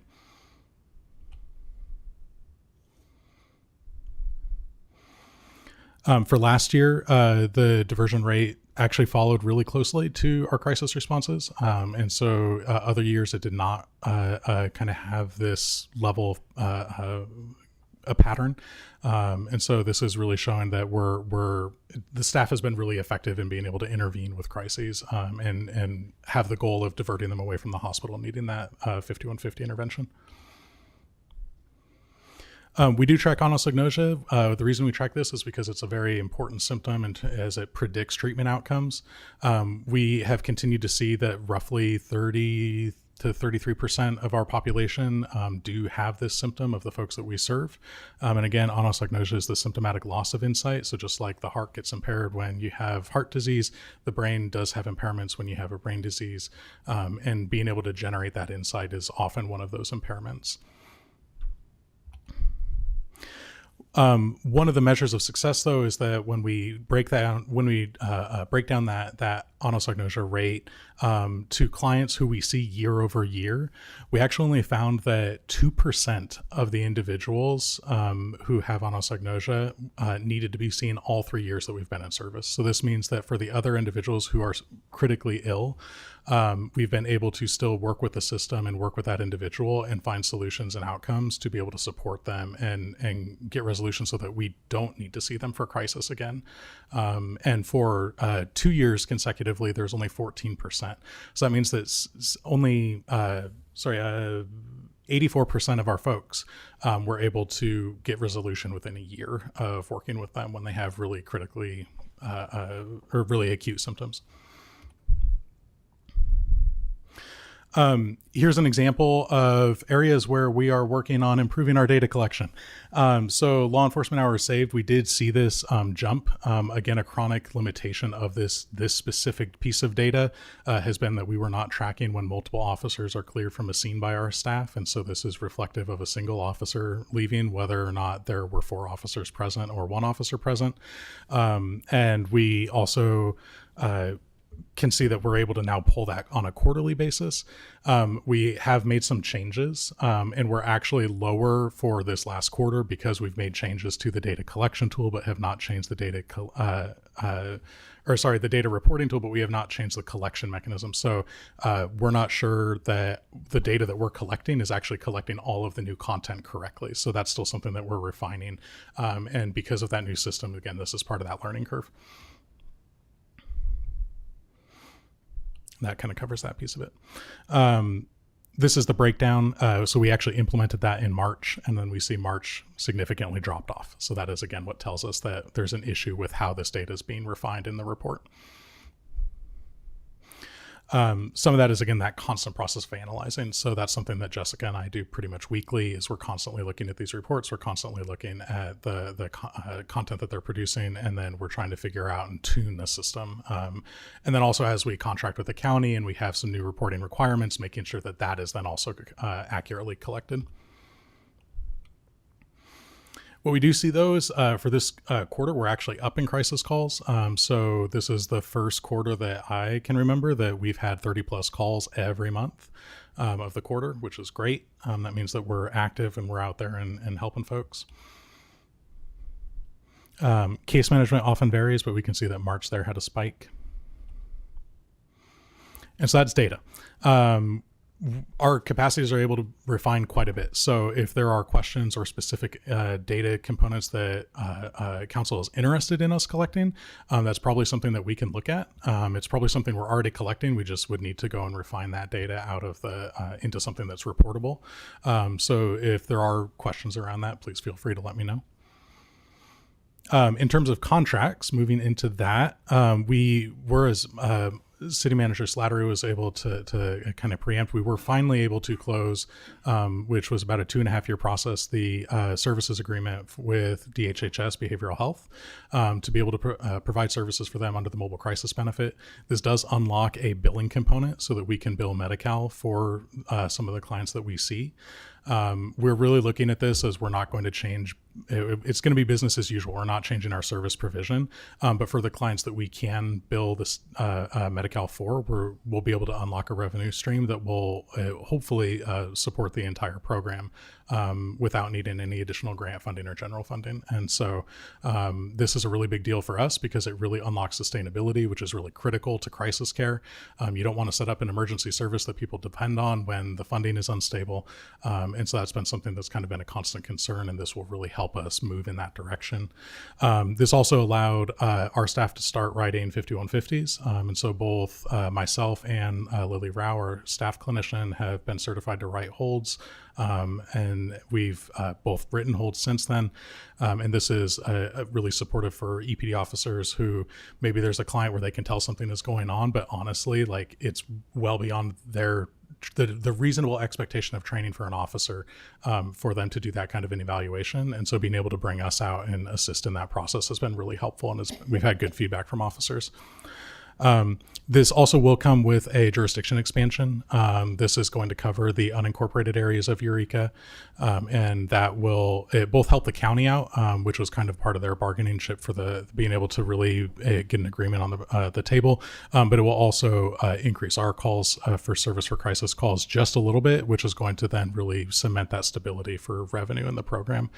We don't expect that this is going to need to add staff or that this will require us to eventually add staff. We're pretty confident that, especially after getting some information from behavioral health, that this will be very much something that we can accommodate. Something else that we're working on, we're also in the credentialing process with Partnership Health Plan, and this is to be able to provide enhanced case management. So this is also being able to bill Medi-Cal. Enhanced case management is non-crisis contacts, where we're essentially doing system navigation and care coordination. And so we are in the credentialing process to be able to do that. This is the same programming that Uplift recently was able to establish, and this will unlock an additional revenue stream for the program. In the last year, we've also signed on with 3 institutions to really turn ourselves into a teaching program. And so we've been able to have 3 interns over the last year, 1 clinician intern and 2 bachelor's level interns, 1 from sociology and 1 from social work. And that's been a great addition to the team, but also they've all reported really great experiences being able to learn in doing crisis work, which is not the field of mental health has not always done a great job of making those opportunities available. So that's a really exciting piece.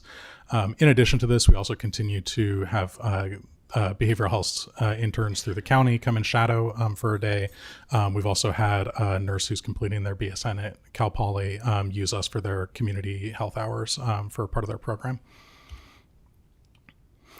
Some opportunities that we've gotten to engage in. I was able to attend a CareStar Policy Summit. CareStar is one of our grantors right now. They put together a really wonderful policy summit for doing advocacy in emergency response work, and so really was able to focus on that. And as a result, have really kind of dived into some of that field. Notably, most recently, the state budget proposal does propose some cuts and changes to how mobile crisis benefit is rolled out. There's been a large kind of mobilization across cities and counties to advocate against this, especially the component where it makes it voluntary for counties to implement would be detrimental.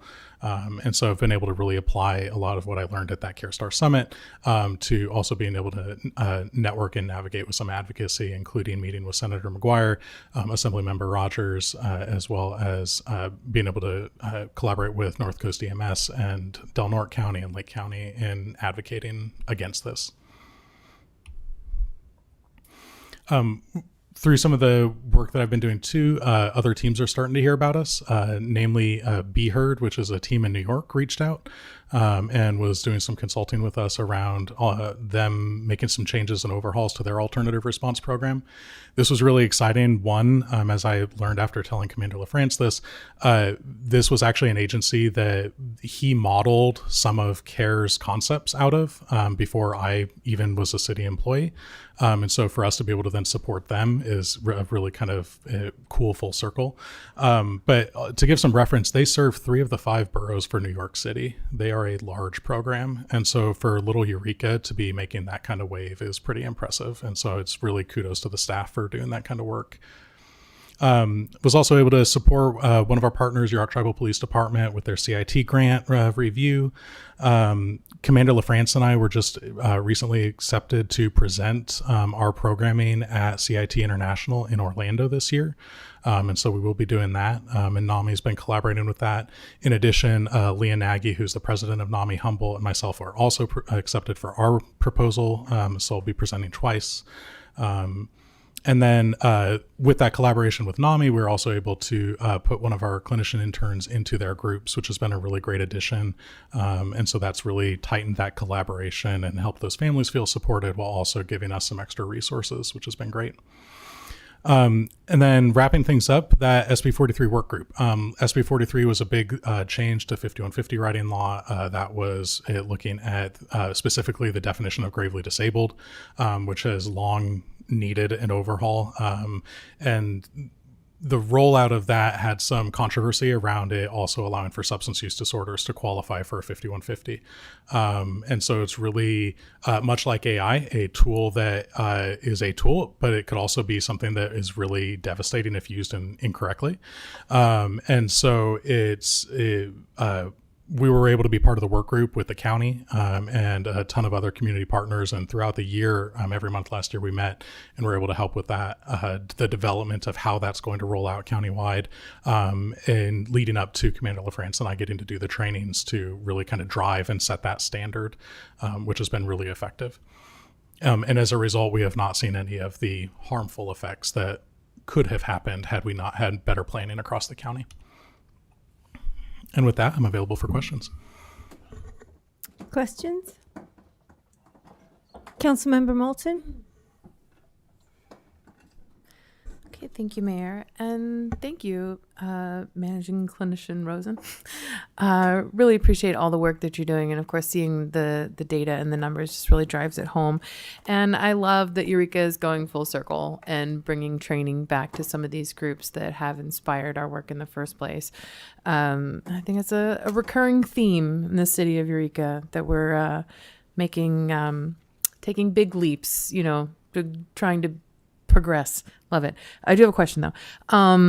You were talking about behavior plans being implemented by the dispatch to divert some calls that aren't emergency calls. Correct. I was curious, is that something where it's specific individuals that are flagged and then that behavior plan is developed for that person, or is it more a behavior that is flagged? It's usually specific individuals. So we're looking at a call volume essentially. So when an individual calls, 5, 6, 7 times a day, 911, and it's inappropriate. And, this is a situation where there's a lot of hesitancy to charge that individual with misuse of 911 because largely they don't understand that they're misusing 911, that anosognosia symptom is a major factor. And so that puts communications in a really difficult spot though, because then what are they supposed to do? This person's calling, that's still an issue, but there isn't necessarily a tool for that. And so essentially they flag the individual that is having those increased calls. They notify me. It's often someone we've worked with. And if it isn't, we'll go out and work with them and try to intervene. And then if we still don't see progress, that's when I'll write a behavior plan. And that will actually get written out. That template then gets provided to the individual, also to dispatch. And then dispatch is able to follow kind of the instructions on their end and have done a really heroic job on that end of it.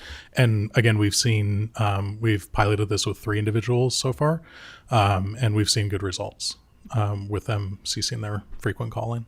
That is really remarkable that we're able to offer, that you're able, I say we, like I can take any credit for this, that you're able to offer that level of individual care on that scale. Speaking of which, I did a little bit of math. 666 individuals is 2.7% of the city. Like, that's a lot.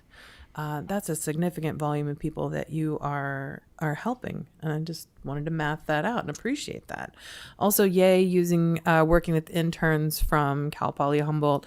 I've done that many years in different jobs, and they bring so much, fresh best practices and great questions that you might not have thought of into processes. And I'm glad that that's an additional service that CARE is able to do to help educate the next generation of folks who are going to be doing this same work. Absolutely. There's a RAND Corporation study a couple of years back that showed that behavioral health is going to be about 20% short in the workforce compared to demand by 2030. So we kind of all have to step that up. And training people here, people going to school here and then training here and getting more connections in the community, especially in the work that they want to be doing, is a great way to keep good, skilled individuals here in Humboldt County. Absolutely. Councilmember Contreras-Deloche and then Castellano. Yeah, I was curious. I have two questions. Earlier when you were talking about anosognosia and you said the percentage of people that you're contacting that have that, I am curious. I guess I've assumed that these contacts are sometimes relatively brief. I'm wondering how you guys are assessing something like that. It often comes down to the crisis contact. So even with a crisis contact, the 20, 30 minutes, we can have a pretty good idea of whether or not that person understands whether their behavior was appropriate, or whether they recognize that they're sick, or whether that recognize they're having other symptoms of, say, psychosis. And then we'll often do follow-ups to also assess that. And oftentimes we get rejection because if someone doesn't believe they're sick, why would they seek treatment, right? I mean, from a logical perspective, if that's one of the symptoms, it makes sense that they then would not want our services. And then, we'll make multiple attempts though. We respect their autonomy, and that, they can say no and then we'll leave. But we do try to ask again, especially if there's another crisis contact. And so over time, we're able to establish that. Thank you. I appreciate that. And then the other question I had was, with the expansion into some of the surrounding areas right outside the city limits, do you think that, do you feel like we'll be able to adequately meet that with the staff that we currently have? I do. So the data that DHHS Behavioral Health was able to provide to us was that they had 94 contacts in the Eureka region last year. And so that includes within city limits. So that's folks that their crisis was referred through probably their crisis line directly, or through 988. And so it was referred through the Behavioral Health Network as opposed to going through EPD or going directly to us. And that was for the entire region. So that includes incorporated Eureka and unincorporated Eureka. I feel pretty confident that we can absorb the 94 extra contacts with the staff that we have. And that's 94 extra contacts of revenue to keep the program stable. Yeah, thank you. I appreciate that. I also just want to say thank you for the thorough report. And also, it's incredible what you guys are doing. I think it really says a lot that people are coming to you for this education, for training, and kind of that you guys are really kind of trailblazing, and you're building something that other people are going to be able to replicate that's going to benefit their communities too. Thank you. Thank you. Councilmember Castellano, do you want to make a motion to extend the meeting? We have 2 minutes to 9:30. Sure. I move to extend the meeting to 9:40. Second. Okay. Please vote. Councilmember Fernandez? Aye. Council. No other humans in this room. Councilmember Castellano? Aye. 5 yes votes, motion carries. Thank you. Councilmember Castellano. Great. I'll be quick. One, thank you, and for your ongoing efforts. Also, I'm just thrilled that the contract with the county has moved forward, allowing us to stabilize the ongoingness of this, because clearly you're doing really great work. In terms of data, I'm curious if it would be possible to get the data around number of years that someone has been unhoused, if they're in contact, and then also if they're on a housing list and the number of years they've been on a housing list, like waiting for housing. So that's not going to come through our program. That is going to come through the homelessness survey that we conduct every 2 years, though. And one of the questions is specifically how long that individual has been unhoused, as well as how many episodes of being unhoused they've had. And so that data can certainly be gathered, and we'll be presenting on that specifically probably next month. If there are We're also looking at revising some of the questions with that. Not so much that we're going to get different data points, but if there's additional questions that may need to be tweaked to get more specific data, we can also look at that. For example, we don't have anything specifically asking how long the individuals has been on the coordinated entry list, but that is certainly something that we could consider when we're doing our revision for the next 1 and 2 years. Thank you. And I'll add that I believe Uplift, with some of the participants that they have in their programs, they don't have specific data to that, but they can get it. And that's also probably something the county tracks, because they're in charge of monitoring the HMIS system. And so that's probably something that they would have access to on a countywide scale.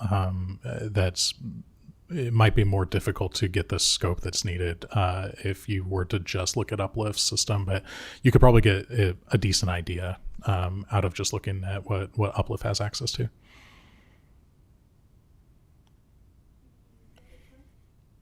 Any further questions? No?